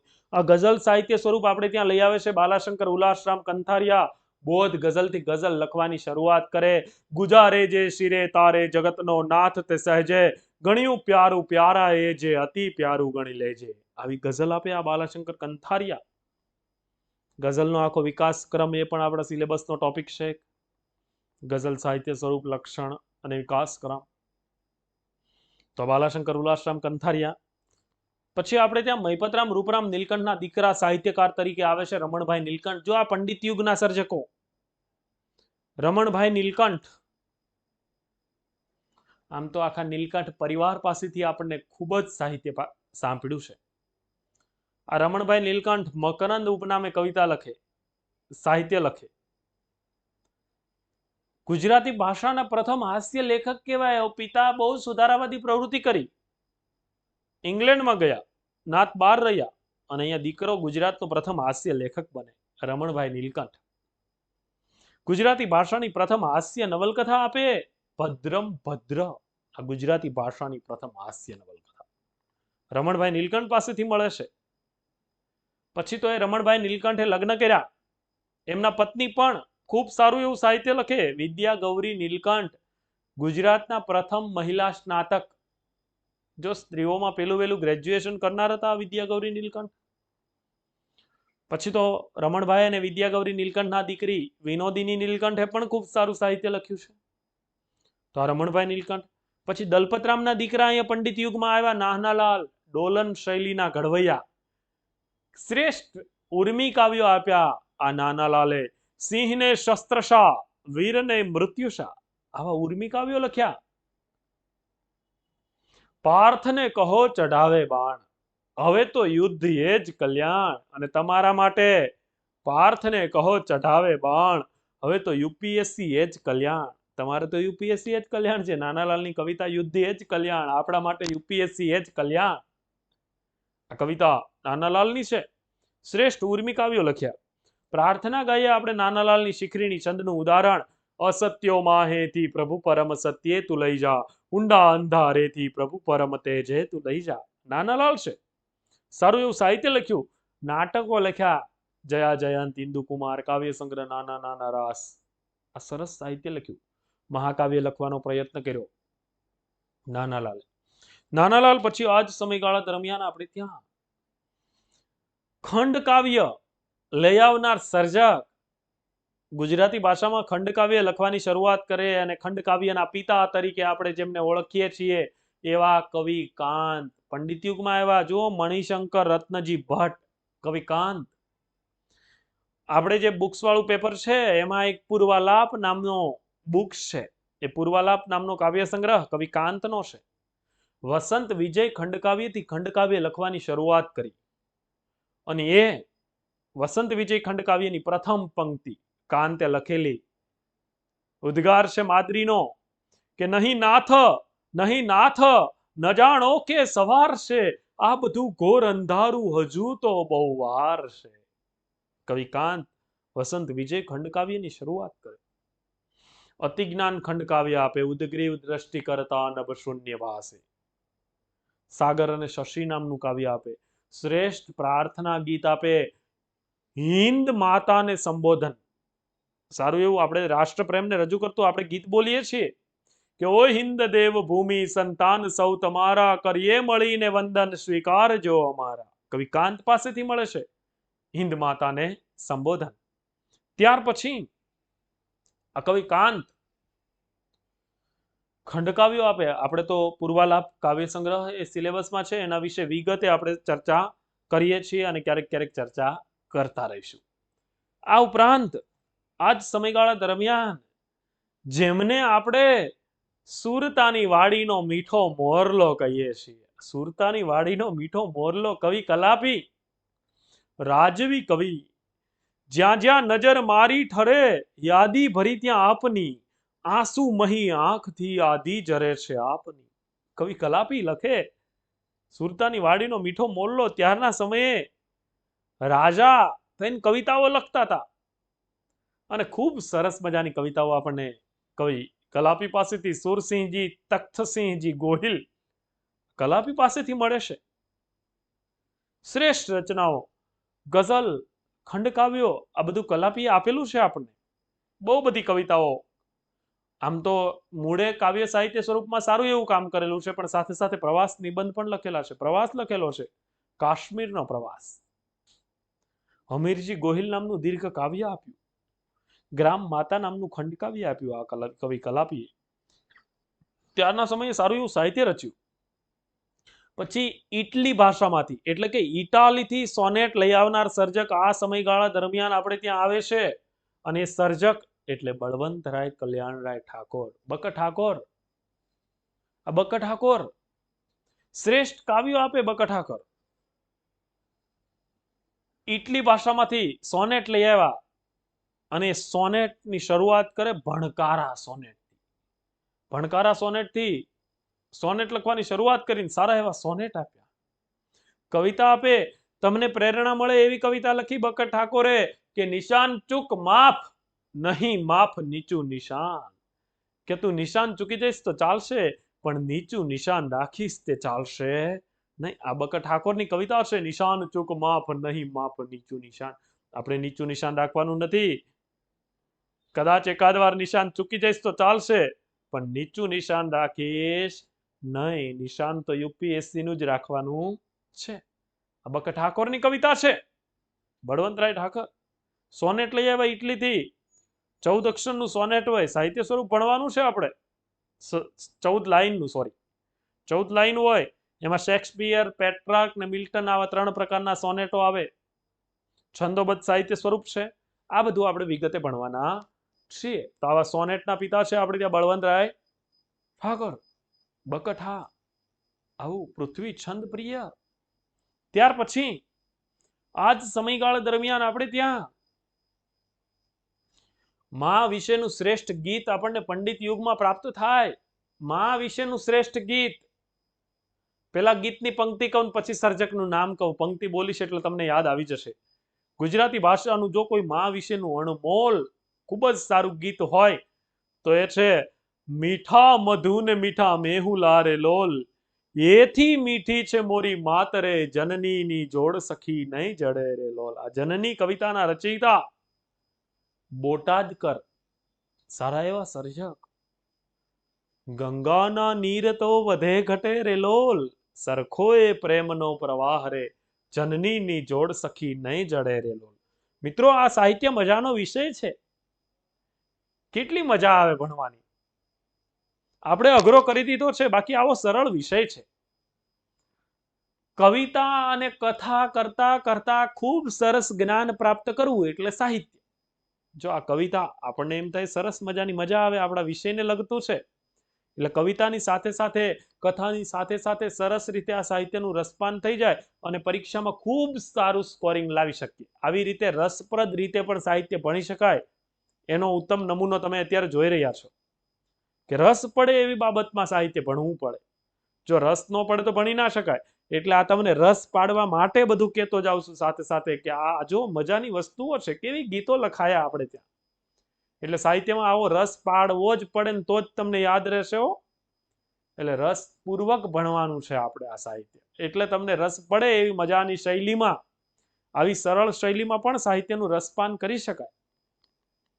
ગુઢ શૈલી કરતા આ સરળ શૈલીમાં રસપાન કરવું એ ખૂબ મજા પડે અને તમારા મનમાં તરત જ ઉતરતું જાય. આ પંડિત યુગ છે.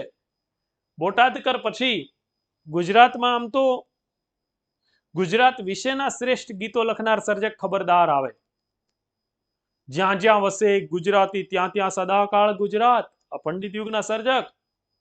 ના પૂછશો કોઈને કેવડું મોટું ગુજરાત, જ્યાં જ્યાં વસે ગુજરાતી ત્યાં ત્યાં સદાકાળ ગુજરાત. મસ્ત કવિતા આપે છે ખબરદાર, હરદેશ્વર ફરામજી ખબરદાર. શૈદા આવે, શ્રેષ્ઠ કવિતા આપે. શૈદા હરજી લવજી દામાણી, પંડિત યુગના સર્જક. કે મને જોઈને હસવું હજાર વાર આવે, પ્રભુ આ તારા બનાવેલા આજે તને બનાવે. કેવી કવિતાઓ જુઓ તો ખરા. આ શૈદા હરજી લવજી દામાણી સરસ રચના આપે આપણને. ત્યાર પછી પંડિત યુગમાં રણજીતરામ વાવાભાઈ મહેતા.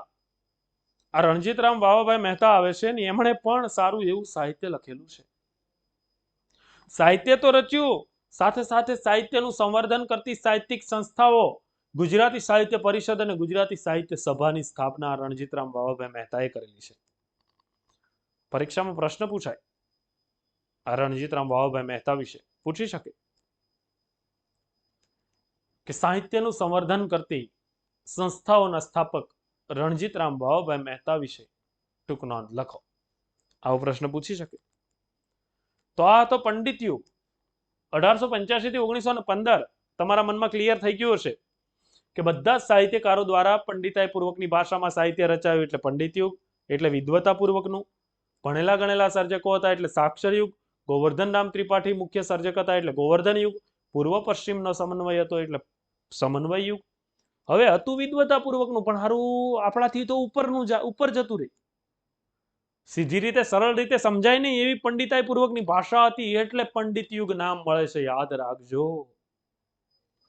હવે આમાંથી આપણને પ્રશ્ન પૂછાય કે સુધારક યુગની લાક્ષણિકતા જણાવો, તો જણાવી શકીએ આપણે. સુધારક યુગની શું શું લાક્ષણિકતા? ગોવર્ધન રામે શું લખ્યું, કાંતે શું લખ્યું, કેવી રીતે લખેલું છે, એની લક્ષણો શું હતા? કે પંડિતાઈ પૂર્વકની ભાષામાં સાહિત્ય રચાયું. મોટાભાગના સાહિત્યકારો નડિયાદના હતા. નવા નવા સાહિત્ય સ્વરૂપો આવ્યા. કાંત છે તે ખંડકાવ્ય લઈ આવે છે. આપણા ગઝલ લઈ આવ્યા છે સર્જક. તો આવું શ્રેષ્ઠ સાહિત્ય રચાયું. સોનેટ આવ્યું, બકઠાકર લઈ આવ્યા છે. તો સોનેટ, ગઝલ, ખંડકાવ્ય, આ ત્રણ સાહિત્ય સ્વરૂપ ખૂબ સારી રીતે પંડિત યુગમાં વિકાસ પામ્યા. આ બધા સર્જકોએ ખૂબ સારી રીતે એમાં લખાણ પણ કર્યું છે. તો આ પંડિત યુગ હતો. તો આ લાક્ષણિકતાઓ પંડિત યુગની હવે તમારા મનમાં ક્લિયર થાય હશે. આ પંડિત યુગની રૂપરેખા આપણે અહીંયા રાખીએ છીએ. પંડિત યુગનો સમયગાળો 1885 થી 1915. પંડિત યુગ, સાક્ષર યુગ, ગોવર્ધન યુગ કે સમન્વય યુગ. હવે 1915 થી આગળ જઈએ છીએ. 1915 માં ઐતિહાસિક દ્રષ્ટિએ આપણે ત્યાં એક સરસ મજાની ઘટના બને છે. હવે 1915 માં ઐતિહાસિક રીતે આપણે ત્યાં ખૂબ જાણીતો દિવસ 1915 નું વર્ષ. Gabbar back to India. Gandhiji દક્ષિણ આફ્રિકાથી 1915 માં પાછા ફર્યા. એટલે આપણે જે યુગ આવે છે એ યુગનું નામ પડે છે ગાંધી યુગ. ગાંધી બાપુના નામ ઉપરથી ગાંધી યુગ એવું નામ મળે છે. 1915 ગાંધીજી દક્ષિણ આફ્રિકાથી ભારતમાં પાછા આવે છે એટલે ગાંધી યુગ નામ મળ્યું. 1915 થી 1940 કે 50, જો યાદ રાખજો 1915 થી 1940 કે 50 સુધીનો સમયગાળો એટલે ગાંધી યુગ. હવે ગાંધી યુગની લાક્ષણિકતાઓ શું છે એની હું તમને ચર્ચા કરું છું. વિદ્યાર્થી મિત્રો ધ્યાન રાખજો, અહીંયા સમજજો ગાંધી યુગની શું લાક્ષણિકતાઓ છે. અને હા, જો આ લેક્ચર સારો લાગે તો લાઈક કરજો. હવે પછી તમારે કયા લેક્ચરની અપેક્ષા છે એ ટોપિક લખી દેજો અને લેક્ચર કેવો લાગ્યો એવો તમારો પ્રતિભાવ કમેન્ટ બોક્સમાં 100% આપજો વિદ્યાર્થી મિત્રો, બરાબર છે. અને જે કંઈ સૂચનો હોય એ તમામ સૂચનો આવકાર્ય છે. એટલે કોમેન્ટ બોક્સમાં સાફલ્ય વિદ્યાપીઠની આપણી જે યુટ્યુબ ચેનલ છે એના કોમેન્ટ બોક્સમાં તમે લખજો પાછા, તો મને ખ્યાલ આવે કે હવે પછીના લેક્ચરની શું અપેક્ષા છે. ગાંધી યુગમાં આગળ જઈએ. ગાંધીજી 1915 દક્ષિણ આફ્રિકાથી ભારતમાં પરત ફરે છે. હવે ગાંધી યુગ નામ કેમ મળ્યું એ પહેલા જોઉં છું. ઘણી બધી વખત પરીક્ષામાં આ ગાંધી યુગના સાહિત્યની વિશેષતાઓ પૂછાય છે. ખાસ યાદ રાખજો ગાંધી યુગના સાહિત્યની શું વિશેષતાઓ છે, લાક્ષણિકતાઓ છે. ગાંધીજી દક્ષિણ આફ્રિકાથી 1915 પાછા આવે છે. આ ગાંધી બાપુ આફ્રિકામાં હતા ત્યારે એવી વાતો કરતા હતા કે અમારે ત્યાં શ્રેષ્ઠ સાહિત્ય રચાય છે અને શ્રેષ્ઠ સાહિત્ય વંચાય છે. શું કે બાપુ ત્યાં શ્રેષ્ઠ સાહિત્ય રચાય છે અને શ્રેષ્ઠ સાહિત્ય વંચાય છે. આવ્યા બાપુ દક્ષિણ આફ્રિકા ભારતમાં પાછા, જોયું, ગામડાઓમાં તપાસ કર્યો તો એની કોઈને ખબર જ નહોતી અહીં સાહિત્ય સારું એવું રચાય છે.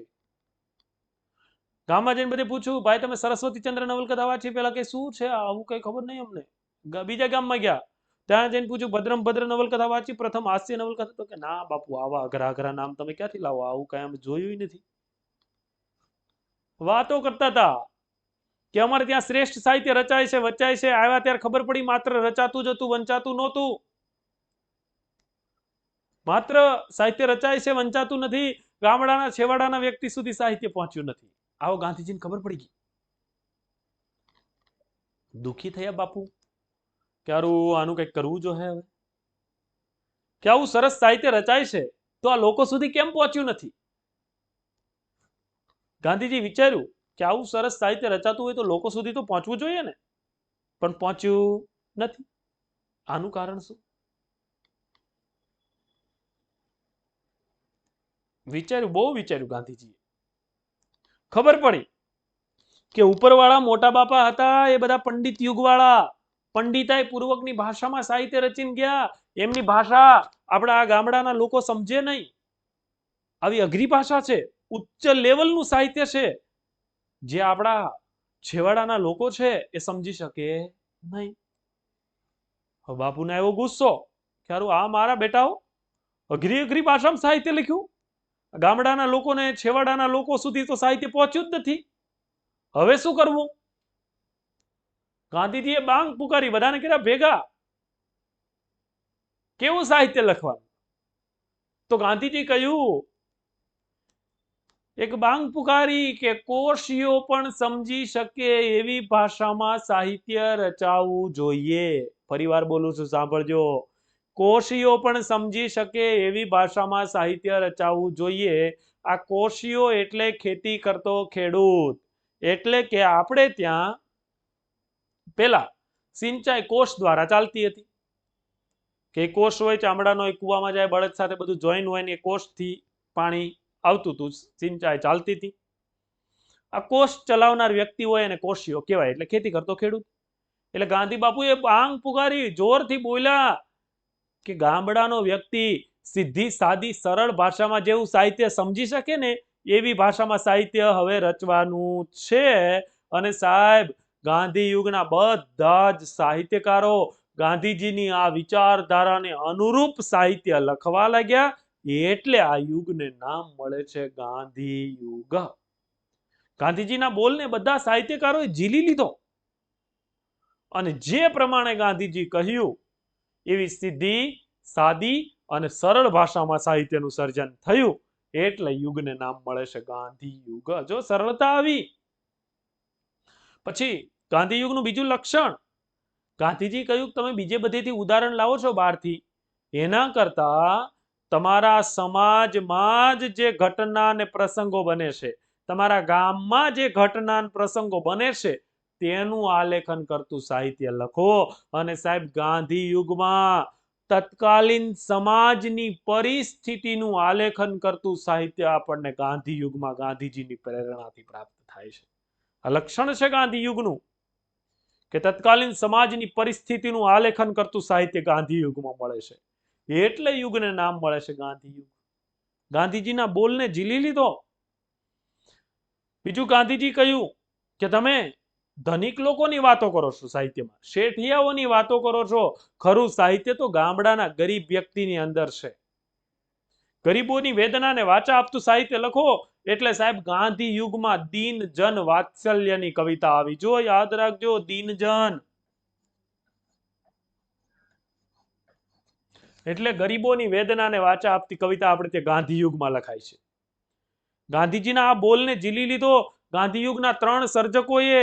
એમાંના એક એટલે ઉમાશંકર જોશી, બીજા સુંદરમ અને ત્રીજા કરસનદાસ માણેક. આ ત્રણેય ગાંધીજીના બોલને ઝીલી લીધો. સાહેબ આ ઉમાશંકર જોશી ગાંધીજીની વિચારધારાને અનુરૂપ ગરીબોની વેદનાને વાચા આપતી કવિતા આપે જઠરાગની, કે રચો રચો અંબર ચુંબી ઇમારતો ઊંચા ચણો મહેલ મિનાર. આ જઠરાગની કવિતા કે ભૂખ્યા જનોના જઠરાગની જાગશે ત્યારે ખંડેરની ભસ્મ કણીને લાદશે. આવી કવિતા આપે છે આ ઉમાશંકર જોશી. જઠરાગની નામની ગરીબોની વેદનાને વાચા આપતી કવિતા આપી ઉમાશંકરે. સુંદરમે ગાંધીજીના બોલને ઝીલી લીધો અને ગરીબોની વેદનાને વાચા આપતી 3 પાડોશી નામની કવિતા આપે. 3 પાડોશી કવિતા આપે. એક ફળીના 3 રહેવાસી શેઠને બીજા રામ, ત્રીજી માકોર બાય રાંડેલી કોડી કનેના દામ. કામ શું કરે લોકોના દળના દળતી રે પાણીડા કોકના ભરતી રે કાઢી ખાય રોટલો કરતી કામ. 3 રહેવાસી, એક ફળિયું, એક મોટું રામનું આલિશાન મંદિર, બીજું શેઠની મોટી હવેલી ને એક ફળિયાના ગંધાતા ખૂણામાં માકોરબાઈ નામની વિધવા સ્ત્રી રહે. જો આ ગરીબોની વેદનાને વાચા આપી સુંદરમે કે રામનું મંદિર આરસ બાંધ્યું, નીત જળાહાળા થાય, શેઠની મોટી દૈત્ય હવેલી ગામનું નાક કહેવાય, ફળીના એક ખૂણામાં રે ગંધાતા કોક ખૂણામાં રે માકોરના મેલ ઉભેલ સુણાય. આ માકોરબાઈનો મેલ ઉભેલો સુણાય, આવું કે છે. આ ગરીબોની વેદનાને વાચા આપી સુંદરમે ઉમાશંકર જોશીએ. કરસનદાસ માણેકે ગાંધીજીએ કહ્યું તમારા સમાજમાં જે ઘટના પ્રસંગો બને છે એનું આલેખન કરતી કવિતાઓ આપો. અને સાહેબ ગાંધી યુગમાં તત્કાલીન સમાજની ઘટના અને પ્રસંગો વિશે કવિતાઓ લખાય. જો ત્યારના સમયની ઘટનાઓ અને પ્રસંગો આવે. કરસનદાસ માણેકે વેશમપાયન ઉપનામે કવિતા લખી કે મને એ જ સમજાતું નથી કે શાને આવું થાય છે. શું થાય છે? તો કે મને એ જ સમજાતું નથી કે શાને આવું થાય છે. ફૂલડા ડૂબી જતા અને પથ્થરો તરી જાય છે. મને એ જ સમજાતું નથી કે શાને આવું થાય છે. જો આગળ લખે કે દેવળીએ દંડ પામે ચોર મુઠી જારના ને લાખો ખાંડી લૂંટનારા મહેફિલે મંડાય છે ગરીબોના કુબામાં, ગરીબોની વેદનાને વાચા આપે કે છે ગરીબોના કુબામાં તેલનું ટીપું દોહલું ને શ્રીમંતોની કબર પર ઘીના દીવા થાય. મને એ જ સમજાતું નથી કે શાને આવું થાય છે. આ ગરીબોની વેદનાને વાચા આપી ગાંધીજીના બોલને બધા સર્જકોએ ઝીલી લીધો. પ્રશ્ન પૂછાય પરીક્ષામાં કે ગાંધી યુગની દીનજન વાત્સલ્યની કવિતા સવિશેષ ઉદાહરણ સાથે સમજાવો. આવો પ્રશ્ન આવી સાહેબ આપણી મેન્સ પરીક્ષામાં.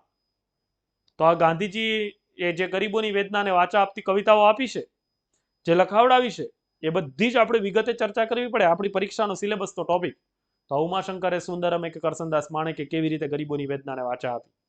બીજો એક પ્રશ્ન આવે કે ગાંધીયુગીન સાહિત્યમાં રાષ્ટ્રીય ચેતનાનો ધબકાર ક્યાં ઝીલાયો છે?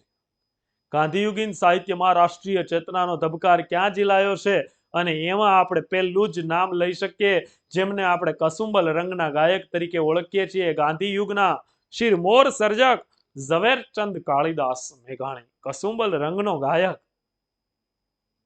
રાષ્ટ્રીય ચેતનાને ઉજાગર કરે આપણા રાષ્ટ્રીય શાયર ઝવેરચંદ કાળીદાસ મેઘાણી. ખૂબ સારું સાહિત્ય લખ્યું આ મેઘાણી, રાષ્ટ્ર ચેતનાને અમર કરે. ત્યાર પછી એક ટોપિક આપણો લોક સાહિત્ય છે, એ પણ આ ગાંધી યુગનો પ્રશ્ન બને છે. લોક સાહિત્યના જાણતલ, મરમી, સારા એવા સંશોધક સંપાદક ઝવેરચંદ મેઘાણી છે. સૌરાષ્ટ્રના ગામે ગામમાં ફરીને એમણે લોક સાહિત્ય ભેગું કર્યું. ગામડાને ત્યાં નેહડા કહેવામાં આવે.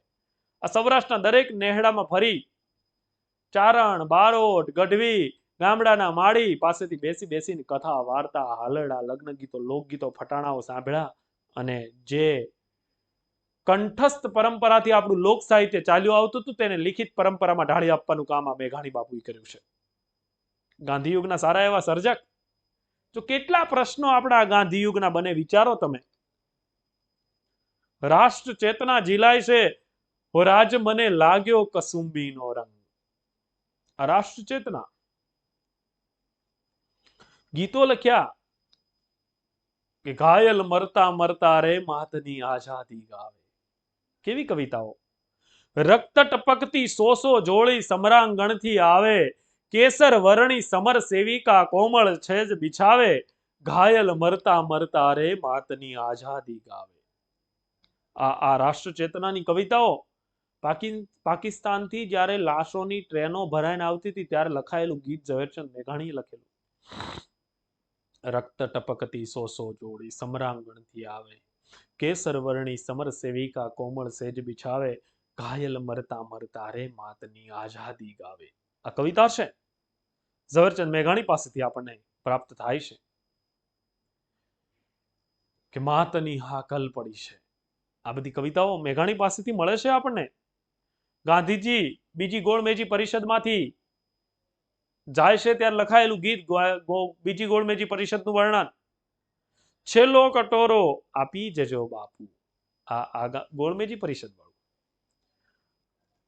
ત્યાર પછી ચારણ કન્યા, એ ચારણ કન્યાનું વર્ણન, હાવજ ગરજે વનરા વનનો રાજા ગરજે, ગીરકાંઠાનો કેહરી ગરજે, ઐરાવત કુળનો હરી ગરજે. કેવી કવિતા ચારણ કન્યા આપે આ ઝવેરચંદ મેઘાણી આપણા. છેલ્લે સિંહની પત્ની સિંહણને પણ ઠપકો આપવાનું મેઘાણી ચૂક્યા નથી. જુઓ તો ખરા કે સિંહણ તારો ભડવીર ભાગ્યો, નર થઈને નારીથી ભાગ્યો, નાનકડી છોડીથી ભાગ્યો. આ સૌરાષ્ટ્રના શબ્દો જુઓ તમે. આ ઝવેરચંદ મેઘાણી તાકાત. આ ગાંધીયુગનું સાહિત્ય છે. રાષ્ટ્રીય ચેતના, દીનજન વાત્સલ્ય, ગરીબોની વેદનાને વાચા, જો આ બધું. અને લોક સાહિત્ય તો બાકી હજુ. સૌરાષ્ટ્રની રસધાર આપણે પેલો ભાગ ભણવાનો છે. આપણે એક બુક્સ છે સૌરાષ્ટ્રની રસધાર, આપણી 19 બુક્સનાનું એક બુક એટલે સૌરાષ્ટ્રની રસધાર.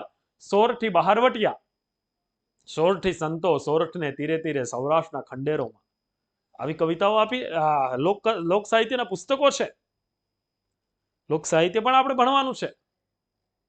તો આ ઝવેરચંદ મેઘાણી પાસેથી મળે છે આપણને આ બધું. અને કેવું ગીત. અત્યારે હાલમાં અષાઢ મહિનો ચાલે છે અને મેઘાણી ગીત લખેલું, અષાઢી સાંજના અંબર ગાજે ને મેઘાડંબર ગાજે, અષાઢી સાંજના અંબર ગાજે, માતેલ મોરલાના ટહુકા બોલે ને ધીરી ઢેલણ ડોલે, અષાઢી સાંજના અંબર ગાજે, ભાભીની રાતી ચોળ ચુંદડ ભીંજે ને ખોળે બેટો રીજે, અષાઢી સાંજના અંબર ગાજે. આ ગીત મેઘાણી પાસેથી મળે છે. તો આ જુઓ, ગાંધીજીની વિચારધારાને અનુરૂપ ગાંધીયુગના દરેક સાહિત્યકારોએ સાહિત્યનું સર્જન કર્યું છે, એટલે યુગને નામ મળે છે ગાંધીયુગ. હવે ગાંધીયુગ વિશે તમને આમ તો સવિસ્તાર પરિચય મળી ગયો હશે. રૂપરેખા તમારા મનમાં ગાંધીયુગની ક્લિયર થઈ ગઈ હશે કે ગાંધીયુગમાં કેવું કેવું સાહિત્ય રચાયું.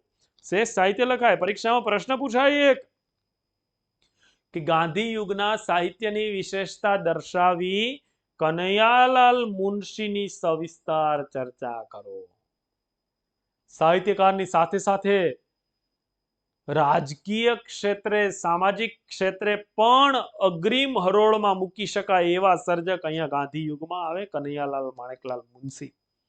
સાહિત્યકાર તો હતા જ, સાથે સાથે અન્ય વિદ્યા શાખાઓમાં પણ મૂલ્યવાન પ્રદાન આ કનૈયાલાલ મુનશી. 200 જેટલા પુસ્તકો આપે સાહેબ કનૈયાલાલ મુનશી.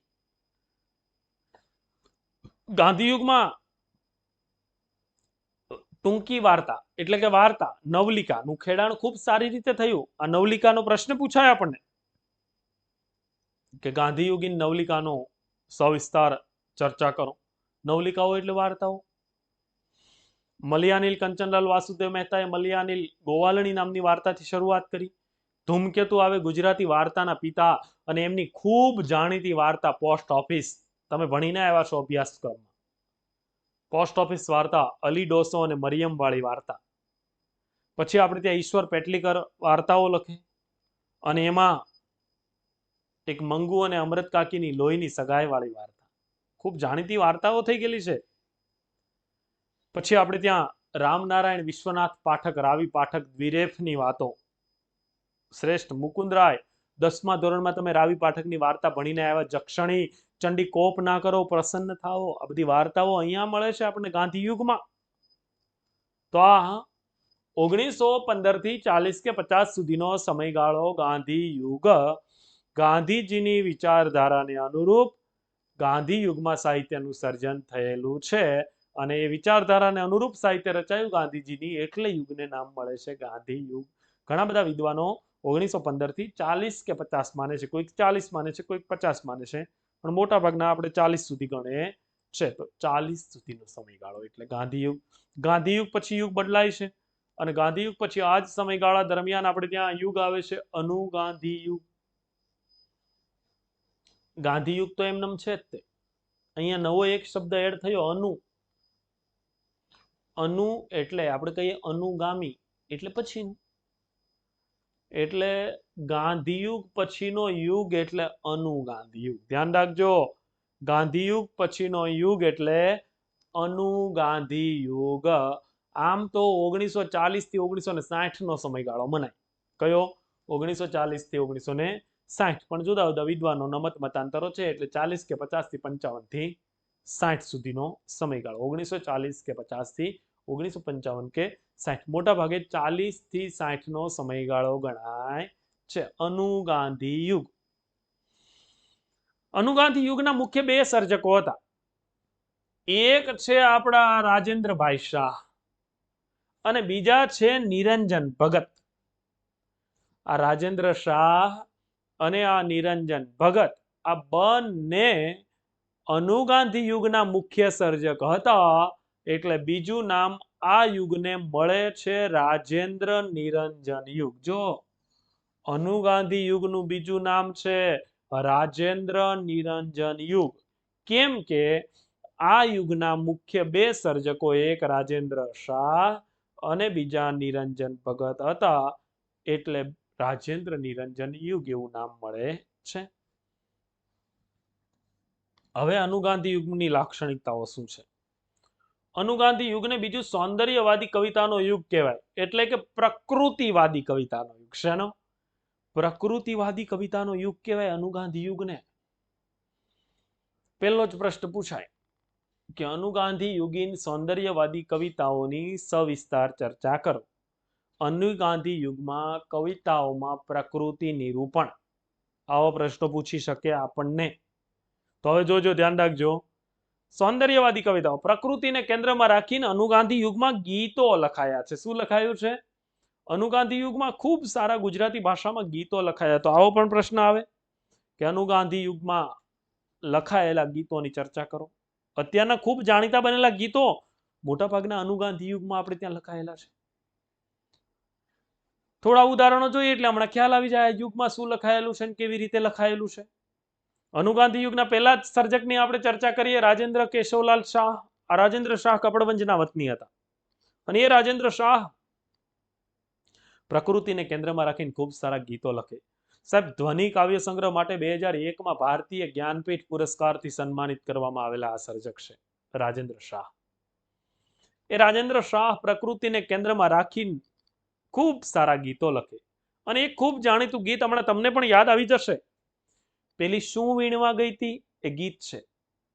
શું વીણવા ગઈ હતી? હા, તમારા મનમાં જવાબ આવ્યો સાહેબ, ઈંધણા વીણવા ગઈ હતી મોરી સૈયર.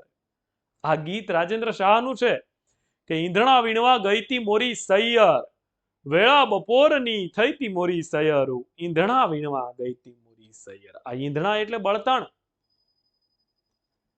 છાણા લાકડા. તો જો આ પ્રકૃતિને કેન્દ્રમાં રાખીને ગીત લખ્યું કે કેવડિયાનો કાંટો અમને વનવગડામાં વાગ્યો રે, મુઈરે એની મહેક કલેજે દઉ જાજેરો લાગ્યો રે. આ અનુગાંધી યુગ છે. રાજેન્દ્ર શાહ પાસેથી ગીત મળે. પીળી છે પાંદડી ને કાળો છે બાજરો, મેં તો દીઠો રાધાન સંગ ખેલન તો શાવરો. રાજેન્દ્ર શાહનું એક ગીત તો તમે બધા ભણીને આવ્યા છો. ધૂળીએ માર્ગ ચાલ, કોણે કીધું ગરીબ છીએ, કોણે કીધું રાંક, કાં ભૂલી જા મન રે ભોળા આપણા જુદા વાંક. થોડાક નથી સિક્કા પાસે, થોડીક નથી નોટો, ઉપરવાળી બેંક બેઠી છે આપણી માલા માલ, ધૂળીએ માર્ગ ચાલ. આ રાજેન્દ્ર શાહનું ગીત છે. શેરીએ આવે સાથ, જો એ પણ રાજેન્દ્ર શાહ આ પ્રકૃતિને કેન્દ્રમાં રાખીને ગીતો લખ્યા છે કે કુંજમાં કોયલ બોલતી એનો શેરીએ આવે સાદ, હાલને ભેરું આંબા વાળીએ પોરની તાજી યાદ. આ રાજેન્દ્ર શાહના ગીતો છે બધા. આવા શ્રેષ્ઠ ગીતો આપ્યા. નિરંજન ભગત પાછા હમણાં સુધી હતા એટલે એ પાછા આધુનિક સર્જક પણ બની જાય છે. આધુનિકવાદી ગીતો પણ લખે. થોડાક ગીતો આપણને એવા પણ મળે છે. આ નિરંજન ભગત પાસે સારા એવા ગીતો મળે. એમાં પાછું નિરંજન ભગત પાસેથી એક તો ચલમન મુંબઈ નગરી, જોવા પૂછ વિનાની મગરી. મુંબઈને પાછું પૂછડા વિનાની મગર એવું કહ્યું છે. ત્યાર પછી નિરંજન ભગતે આપણો ઘડીક સંગ રે ભાઈ, આપણો ઘડીક સંગ, આતમને તો લાગી જશે જન્મો જન્મનો રંગ રે ભાઈ, આપણો ઘડીક સંગ. આવું ગીત આપ્યું. તો બીજી બાજુ નિરંજન ભગત કેવું ગીત આપે? હું તો બસ ફરવા આવ્યો છું, હું ક્યાં કઈ કરવા આવ્યો છું, હું તો બસ ફરવા આવ્યો છું. આ ગીત આપ્યું નિરંજન ભગતે. હું ક્યાં તમારું કે મારું કરવા આવ્યો છું, હું તો બસ ફરવા આવ્યો છું. આ નિરંજન ભગત. મોટા ભાગના સાહેબ સર્જકોએ પ્રકૃતિને કેન્દ્રમાં રાખીને ગીતો આપ્યા. નિરંજન ભગતમાં આપણને આધુનિકતાના લક્ષણો દેખાય છે. એ તો ઉમાશંકર જોશીમાં પણ હતા, પણ નિરંજન ભગત તો પાછા હમણાં સુધી હયાત હતા. એટલે એમાં આપણને આધુનિકતાના લક્ષણો ખૂબ સારી રીતે 17-18 સુધી હયાત હતા નિરંજન ભગત. 2018 સુધી લગભગ હયાત હતા. એટલે 16 કે 18 સુધી હયાત હતા. એટલે એમાં આપણને આધુનિકતા જોવા મળે છે. ત્યાર પછી આ સમયગાળા દરમિયાન આપણે ત્યાં અનુગાંધી યુગમાં મકરંદ દવે નામના સર્જક આવે. આધ્યાત્મિકતાની સાથે સાથે ખૂબ સરસ રચનાઓ લખી મકરંદ દવે. મકરંદ દવેની ખૂબ સારી રચનાઓ. ગમતું મળે તો અલ્યા ગુંજે ન ભરીએ, ગમતાનું કરીએ ગુલાલ, ફૂલ તો એની ફોરમ ઢાળી રાજી રાજી, મસળી નાખે કોઈ તોય મહેક દે તાજી તાજી. આ મકરંદ દવેની કોક દિન ઈદ ને કોક દિન રોજા, ઉછળે ને પડે જિંદગીના મોજા. મકરંદ દવે છે. અને એક તમને બધાને યાદ છે મકરંદ દવેની રચના, અમેરે સૂકું રૂનું પૂમડું, તમે અત્તર રંગીલા રસ્તા. આ મકરંદ દવે છે. પ્રિયકાંત મણિયાર ગીતો લખે અહીંયા કે આ નભજુક્યું તે કાનજીન ચાંદની તે રાધારે, આ પર્વત શિખર તે કાનજીન કેડી ચડે તે રાધારે. જયંત પાઠક ગીત લખે, થોડો વગડાનો શ્વાસ મારા શ્વાસમાં, નાડીમાં નાનેરી નદીઓના નીર, થોડો વગડાનો શ્વાસ મારા શ્વાસમાં. આ બધા ગીતો જો અહીંયા અનુગાંધી યુગમાં મળે છે. ત્યાર પછી આજ સમયગાળા દરમિયાન પ્રહલાદ પારેખ. આ પ્રહલાદ પારેખને સૌંદર્યવાદી કવિ તરીકે ઓળખવામાં આવે. સૌંદર્ય લુબ્ધ કવિ તરીકે ઓળખવામાં આવે છે પ્રહલાદ પારેખને. સારા એવા ગીતો લખ્યા, પ્રકૃતિને કેન્દ્રમાં રાખીને ગીતો લખ્યા છે. આજ અંધાર ખુશબો ભર્યો લાગતો, દ્રાણેન્દ્રિયો. ઇન્દ્રિયાતીત કવિતાઓ આપી પ્રહલાદ પારેખે.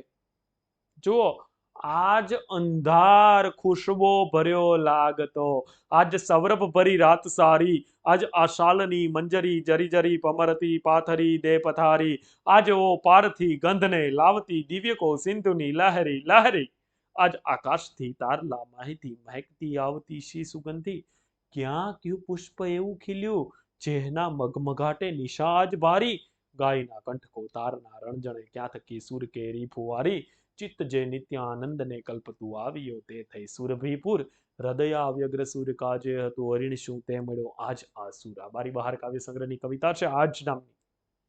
પ્રકૃતિ છે, ચોમેરે પ્રકૃતિ છે. અમે અંધારું શણગાર્યું હેજી શ્યામલને સોહાવ્યું. પ્રહલાદ પારેખ. ત્યાર પછી બીજા એક પારેખ અમરેલીના રમેશ પારેખ આવે. એ તો કેવા ગીતો લખે, ખૂબ સરસ ગીતો રમેશ પારેખ પાસેથી મળે. પ્રકૃતિ સાથે પ્રણયની વાતો કરતા ગીતો. ઓણુકા વરસાદમાં, ઓણુકા એટલે આ વર્ષના, ઓણુકા વરસાદમાં બે ચીજ કોરી કટ, એક હું પોતે ને બીજો તારો વટ. આ ગીત છે રમેશ પારેખનું. આકળ વિકળ આંખ કાન વરસાદ ભીંજવે, કોને કોના ભાન સાન વરસાદ ભીંજવે, ચોમાસું નભ વચ્ચે લથબથ સોળ કળાએ ખીલ્યું રે વરસાદ ભીંજવે. આગળ લખે મને ભીંજવે તું, તને વરસાદ ભીંજવે.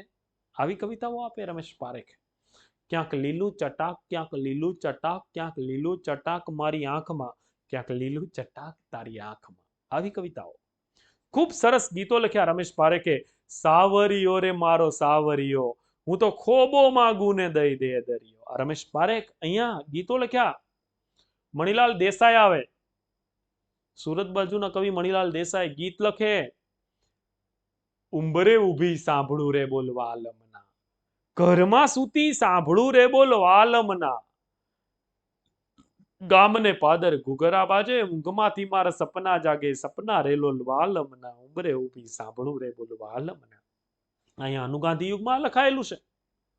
વેણીભાઈ પુરોહિત કેવું ગીત લખે. તારી આંખ નો ફીણી, તારા બોલ નો બંધાણી, તારા રૂપની પૂનમ નો પાગલ એકલો, આજ પીવું દર્શનનું અમૃત કાલ કસુંબલ કાવો, તાલ પુરાવે દિલની ધડકન પ્રીત બજાવે પાવો, તારી મસ્તીનો મતવાલો આશિક એકલો, પાખોની પડખે પરબડી આંખો પૂછે પિયાવો, અદલ બદલ તન મનની મોસમ ચાતક નો ચકરાવો, તારા રંગનગરનો રસિયો નાગર એકલો. આવા પ્રકૃતિને કેન્દ્રમાં રાખીને ગીતો અનુગાંધી યુગમાં લખાયેલા છે. હવે આપણને પરીક્ષામાં પ્રશ્ન પૂછાયો હોય કે અનુગાંધી યુગના સાહિત્યની લાક્ષણિકતાઓ જણાવો, વિશેષતાઓ જણાવો, તો આપણે પ્રકૃતિને કેન્દ્રમાં રાખીને પ્રકૃતિના સૌંદર્યનું આલેખન કરતા કેવા કેવા ગીતો લખાયેલા છે તેની વિગતે આપણે ચર્ચા કરી શકીએ છીએ. એટલે 1940 કે 50 થી 1955 કે 60 સુધીનો સમયગાળો એટલે અનુગાંધી યુગ અથવા તો રાજેન્દ્ર નિરંજન યુગ, જેને આપણે સૌંદર્યવાદી કવિતાના યુગ તરીકે પણ ઓળખીએ છીએ. આટલું ક્લિયર થયું હશે. હવે 1955 આપણે જઈએ. 1955 ઔદ્યોગિક રીતે અને ટેકનોલોજીકલી રીતે આપણો વિકાસ થઈ ગયો અને 1955 આપણે ત્યાં આધુનિકતાના વલણો વાવા લાગે છે. અને 1955 થી 1985 સુધીનો સમયગાળો, 55 થી 85 અથવા તો 60 થી 85 સુધીનો સમયગાળો એટલે આધુનિક યુગ. હવે આધુનિક યુગમાં શું થાય છે, આધુનિક યુગની શું લાક્ષણિકતાઓ છે તેની આપણે ચર્ચા કરીએ. તો આધુનિક યુગમાં કેવું સાહિત્ય આપણે ત્યાં રચાયું છે, શું રચાયું છે, કેવી કેવી વાતો થઈ છે તેની સવિસ્તાર ચર્ચા કરીએ. 1955 કે 60 થી 85 સુધીમાં શું રચાયેલું છે. આધુનિક એટલે શું? તો અહીંયા એક શબ્દ આપણે લખેલો છે પરંપરાથી વિમુખ, એટલે પરંપરાને છોડી દેવી. પરંપરાને છોડી પરંપરાનો વિરોધ કરી હું મારી રીતે નવો માર્ગ અપનાવવું એને કહેવાય આધુનિક યુગ. જે છે એનાથી કંઈક અલગ કરવું. પરંપરાને છોડી પરંપરાનો વિરોધ કરી પોતાની રીતે નવો માર્ગ અપનાવવો એટલે આધુનિક. હવે આધુનિક યુગ ગુજરાતી સાહિત્યમાં લઈ આવનાર સર્જક છે સુરેશભાઈ જોશી. ગુજરાતી સાહિત્યમાં આધુનિક યુગના પિતા તરીકે આપણે સુરેશ જોશીને ઓળખીએ છીએ. આ સુરેશ જોશી આધુનિક યુગના પિતા છે. આધુનિક યુગના પિતા તરીકે સુરેશ જોશી ઓળખાય છે. ગુજરાતી સાહિત્યમાં આધુનિક યુગના પિતા સુરેશ જોશી. કેમ કે એમણે પરંપરાને છોડી દીધી, પરંપરાને છોડીને પોતાની રીતે નવો માર્ગ અપનાવ્યો એટલે આધુનિક યુગ. કેમ? તો કે આપણે તે પરંપરાથી વાર્તાઓ લખાય છે. ગાંધીયુગથી વાર્તા એટલે કે નવલિકા લખવાની શરૂઆત થઈ. હવે વાર્તામાં કાં તો એક સરસ મજાની ઘટના હોય, કાં તો સરસ મજાનો પ્રસંગ હોય અને એ વાર્તા લખાતી. તમને વાર્તા યાદ જ હશે. જેમ કે તમે 10મા ધોરણમાં એક વાર્તા ભણીને આવ્યા છો, મારે યાદ કરાવવી પડશે તમને. ગીલાનો છકડો. હા, જો આ એક વાર્તા સાહેબ બધાને યાદ જ હોય. ગીલાનો છકડો. જાંબાળા ખોપાળા તગડી ભડીને આવ્યું ભાવનગરનું જગાત નાખું. યાદ છે ને? તો આ વાર્તા ગીલાનો છકડો, એમાં એક ઘટના છે. ગીલો નવો છકડો લઈ આવ્યો, પૈસા આવવા લાગ્યા, સુખી સંપન્ન થવા લાગ્યો છે. એક દિવસ ભેંસને લઈને ભાવનગર દવાખાને જાય છે, બેઠલા નાળા પાસે પહોંચે છે અને ગીલાએ સ્ટેરિંગ પરનું કાબુ ગુમાવ્યું અને ગીલો અને છકડો અને ભેંસને બધા ગયા નાળામાં. ગીલાનું કમકમાટી ભર્યું મોત થયું. આ એક ઘટના હતી. આ સુરેશભાઈ જોશી કે જેવું હોય એવું તો બધા લખે, ના હોય એવું લખીએ તો આપણું નામ બને. અને સાહેબ સુરેશ જોશીએ વાર્તામાંથી ઘટના અને પ્રસંગનો લોપ કર્યો, એટલે કે વાર્તામાં કે ઘટના કે પ્રસંગ હોવા જોઈએ નહીં. આ પરંપરાને છોડી અને પોતાની રીતે કવિતા લખી, એટલે એને નામ આપવામાં આવ્યું આધુનિક યુગ. પછી તો આપણે ત્યાં ચંદ્રકાંત બક્ષી આવ્યા. એમણે પણ ખૂબ સારી આકાર, પેરેલિસિસ આવી નવલકથાઓ આપી. તો આ જો આધુનિક યુગ, પરંપરાને છોડી દીધી. કિશોર જાદવ, તો આ બધા સર્જકો આવે છે આપણે ત્યાં. પરંપરાને છોડી અને પોતાની રીતે નવો માર્ગ અપનાવી વિનય સંતાણી અને સાહિત્ય રચે છે. કવિઓએ પણ એવું કર્યું. પહેલાની કવિતાઓમાં કવિ સીધી રીતે કહી દેતા હતા, આપણને સીધી રીતે સમજ પડી જતી હતી કે અહીંયા આમ છે. કવિ આપણને કહી દેતા હતા. આધુનિક કવિઓ આપણને સીધું ના કે, આડકતરી રીતે કે. જેમ કે કરસનદાસ માણેકે આપણે જોયું કવિતા કે છે ગરીબોના કુબામાં તેલનું ટીપું દોહિલું ને શ્રીમંતોની ખબર પર ઘીના દીવા થાય. આ સમજ પડી જાય કે ગરીબ વ્યક્તિને ખાવા તેલ પણ નથી અને શ્રીમંત વ્યક્તિ મૃત્યુ પામે છે, એમની કબર ઉપર ઘીના દીવા થાય. જ્યારે આધુનિક કવિઓ કવિતા લખે આપણને સમજાય નહીં. આપણો રાવજી પટેલ, અહીંયા ડાકોર પાસેનું ગામ એમનું, આ રાવજી પટેલ કવિતા લખે, મારી આંખે કંકુના સૂરજ આથમ્યા. આધુનિક કવિ. કંકુનો સૂરજ હોય? ખરેખર હોતો નથી. અર્થ છે એનો, પણ સીધું નથી કેતા. કંકુનો સૂરજ એટલે પત્નીના સૌભાગ્યના સૂરજની વાત છે. આ રાવજી પટેલે લખી કવિતા કે મારી આંખે કંકુના સૂરજ આથમ્યા, એટલે પત્નીના સૌભાગ્યના સૂરજની વાત કવિએ કરેલી છે. તો આ રાવજી પટેલ. જો આ કવિઓ છે. અનિલ જોશી કવિતા લખે, કન્યા વિદાય, પ્રતિક કલ્પનની મદદથી કવિતાઓ લખાય કે સમી સાંજનો ઢોલ ઢબુકતો જાન ઉગલતી માહલે, કેસરિયાળો સાફો ઘરનું ફળિયું લઈને ચાલે. સીધી રીતે નહીં કહ્યું કેસરિયાળો સાફો એટલે વરરાજો, ઘરનું ફળિયું એટલે નવપરણિત કન્યા. તો આ પરંપરાને છોડી અને પોતાની રીતે નવો માર્ગ અપનાવવો એટલે આધુનિક યુગ. લાભશંકર ઠાકર પણ અહીંયા આવે છે. સારી એવી નવલકથાઓ, સારી એવી કૃતિઓ આપણને આધુનિક યુગમાં લાભશંકર ઠાકર પાસેથી પણ પ્રાપ્ત થાય છે. તો આ લોકોએ પરંપરાને છોડી દીધી. 1985 સુધી પહોંચ્યા એટલે પરંપરા છૂટી ગઈ. હવે પરંપરાને છોડી દીધી, પણ એ પછી ફાવ્યું નહીં 1985 પછી. એટલે 1985 પછી આ લોકોએ પરંપરાને છોડી દીધી, બધે નિરસતા આવી ગઈ. 1985 પછીના લોકોને આ વસ્તુ ગમતી નથી, આ વિચાર ગમતો નથી. એટલે 1985માં પાછો આ આધુનિક યુગમાંથી યુગ બદલાય છે અને 1985 થી આગળ જઈએ આપણે વિદ્યાર્થી મિત્રો, તો ત્યાર પછી અનુઆધુનિક યુગ આવે છે. કયો યુગ આવે છે? અનુઆધુનિક યુગ. 1985 થી આજ સુધી, આજની વાત છે અત્યારની, 1985 થી આજ સુધીની આપણા સમયગાળાની વાત છે કે આ અનુઆધુનિક યુગ છે. હવે અનુઆધુનિક યુગમાં શું થયું? અત્યારે પોસ્ટ મોડર્ન, મોડર્ન નહીં પોસ્ટ મોડર્ન. આધુનિક યુગમાં તો પરંપરાને છોડી દીધી, અનુઆધુનિક યુગમાં બેક ટુ ટ્રેડિશન. ફરી પાછું આપણે આપણી પરંપરા પાસે જવું, પરંપરાનો સ્વીકાર કરવાનો. પણ કેવી રીતે? ધ્યાન રાખો, પરંપરાનો નવી રીતે સ્વીકાર. કેવી રીતે સ્વીકાર? બેક ટુ ટ્રેડિશન, પણ પરંપરા પાસે જવાનું, પણ પરંપરાનો નવી રીતે સ્વીકાર કરવો એટલે અનુઆધુનિક યુગ. Back to tradition. આપણે આપણી પરંપરા પાસે પાછા ગયા. પરંપરાને નવી રીતે સ્વીકારી લીધી આધુનિક યુગમાં. આધુનિક યુગમાં પરંપરાને છોડી એટલે મજા ન આવી આપણને, એટલે ફરી પાછી સ્વીકારી. પણ કેવી રીતે? તો કે નવી રીતે. એના ઉદાહરણ આપું બે. આપણા જીવનમાં પણ આપણે નવી રીતે પરંપરાને સ્વીકારી છે. જેમ કે આપણા દાદાનો પેલા પોશાક શું હતો? જો આપણા જીવનમાં આધુનિકતા કેવી રીતે આવી, આધુનિક યુગની લાક્ષણિકતા, હાલના સમયમાં કેવું સાહિત્ય રચાય એની વાત કરું. પેલા જીવનની વાત કરું, પછી સાહિત્યમાં જઈએ. આપણા દાદાનો પોશાક શું હતો? તો વિદ્યાર્થી મિત્રો, આપણા દાદાનો પોશાક શું હતો? તો જુઓ, ધોતી અને જબ્બો, એટલે કે ચોવણી ને ખમીસ. આપણા દાદાની જે ધોતી એટલે કે ચોવણી હતી ને, એનો પાઇઝો ફૂલ ફિટ હતો. દાદાને ઘણી વખત પગ એમાં નાખવો હોય ને, ધોતી કે ચોવણી પહેરવી હોય ને, તો પગની અંદર પહેલા પ્લાસ્ટિકની કોથળી પહેરે અને ત્યાર પછી આ દાદા છે તે પાયજો પોતાનો નાખે. નહીંતર તો જાય નહીં, એટલું બધું ફિટ હતું. એ પરંપરાને સાહેબ 1985 પછી આપણે નેરો તરીકે સ્વીકારી. પાછી આ 1985 પછી નેરો તરીકે સ્વીકારી. Back to tradition. આપણે આપણી પરંપરાને નવી રીતે સ્વીકારી. દાદા ધોતી પહેરતા તે ધોતી પ્રકારનું નેરો પેન્ટ લઈ આવ્યા આપણે.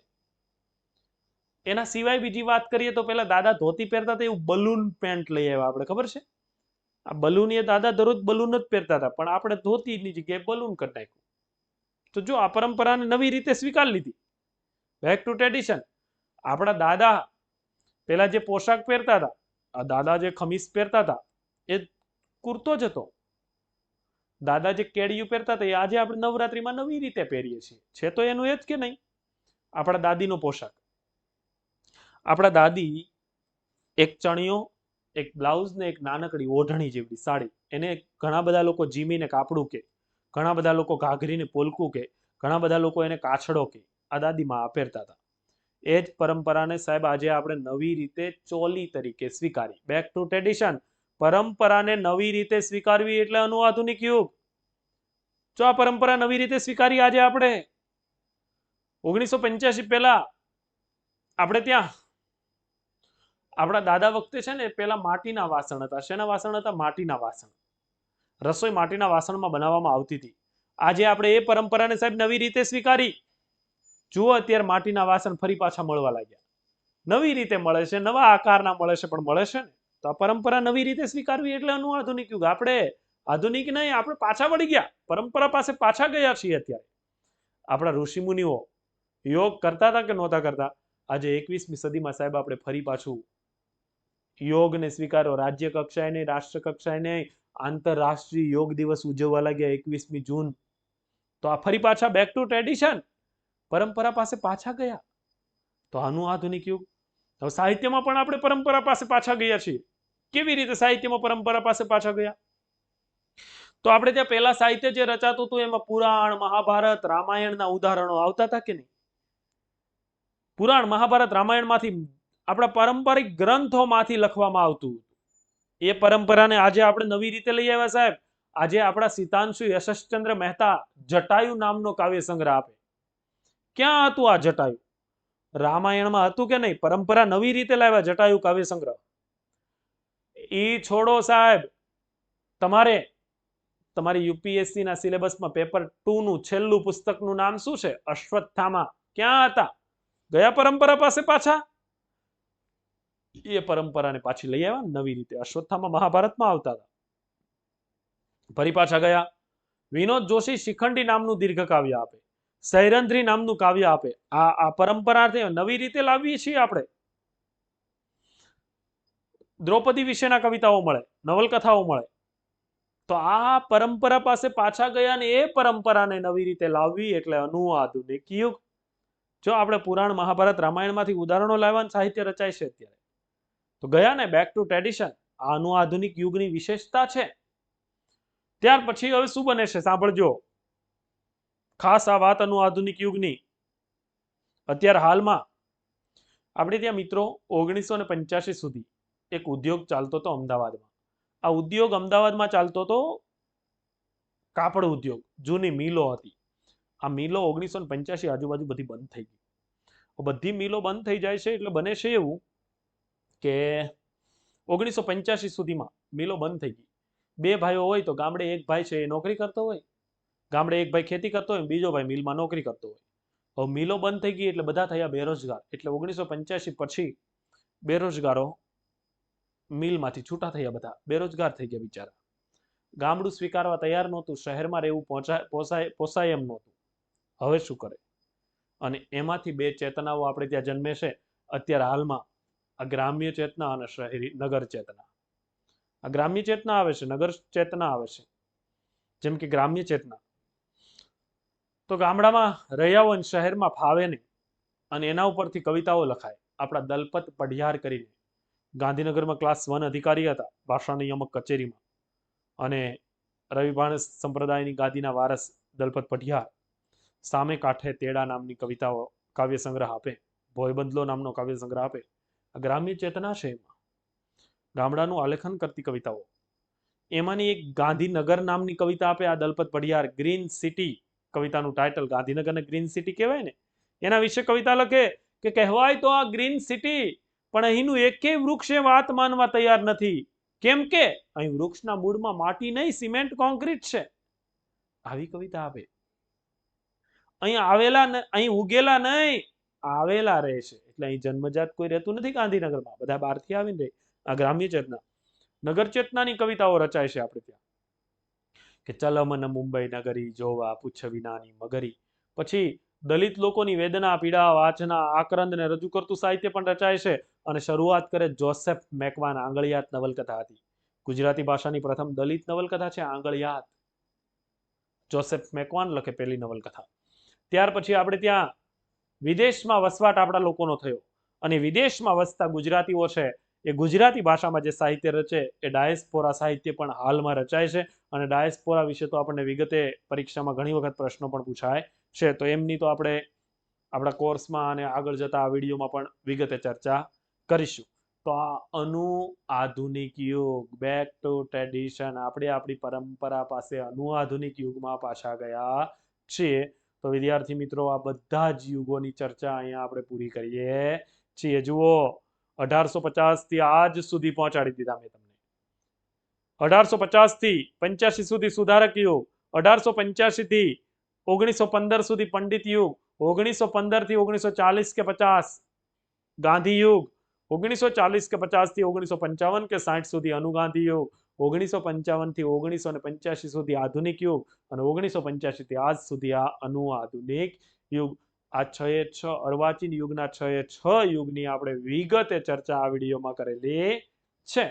હવે અર્વાચીન યુગના જે પેટા યુગો છે એની ચર્ચા આપણે વિગતે કરી, લાક્ષણિકતાઓ, વિશેષતાઓની વિગતે ચર્ચા કરી. આવી જ રીતે વિદ્યાર્થી મિત્રો, જો બીજું વિગતે સાહિત્ય તમારે યુપીએસસીમાં ઓપ્શનલ ગુજરાતી લિટરેચર તૈયાર કરવું હોય, આ જ પ્રમાણે દરેક ટોપિક વિશે વિગતે ચર્ચા કરવી હોય, તો સાફલ્ય વિદ્યાપીઠ દ્વારા યુપીએસસીમાં ઓપ્શનલ લિટરેચરની તૈયારી કરાવવામાં આવે છે. તો એમાં તમે સૌ વિદ્યાર્થી મિત્રો જોડાઈ શકો છો. આ વિડીયો તમને કેવો લાગ્યો તેનો પ્રતિભાવ મને કોમેન્ટમાં જણાવજો, અને હવે પછી તમે કેવા વિડીયોની અપેક્ષા રાખો છો એ પણ તમારે મને કોમેન્ટ બોક્સમાં જણાવવાનું છે. અને વિશેષ સાફલ્ય વિદ્યાપીઠ વિશે માહિતી જોઈતી હોય તો તમે આ નંબર પર 83 20 75 61 96 નંબર પર તમે કોન્ટેક્ટ કરી શકો છો. કોઈ પણ પ્રકારનો યુપીએસસી લિટરેચર બાબતે તમારા મનમાં કોઈ પણ પ્રશ્ન હોય તો તમને સંતોષકારક જવાબ મળશે આ નંબર પર ફોન કરવાથી. તો વિદ્યાર્થી મિત્રો, આવી રીતે આપણે સાહિત્યના વિડીયો લેક્ચરમાં મળતા રહીશું, ફરી પાછા મળતા રહીએ છીએ. આપ સૌનો ખૂબ ખૂબ આભાર.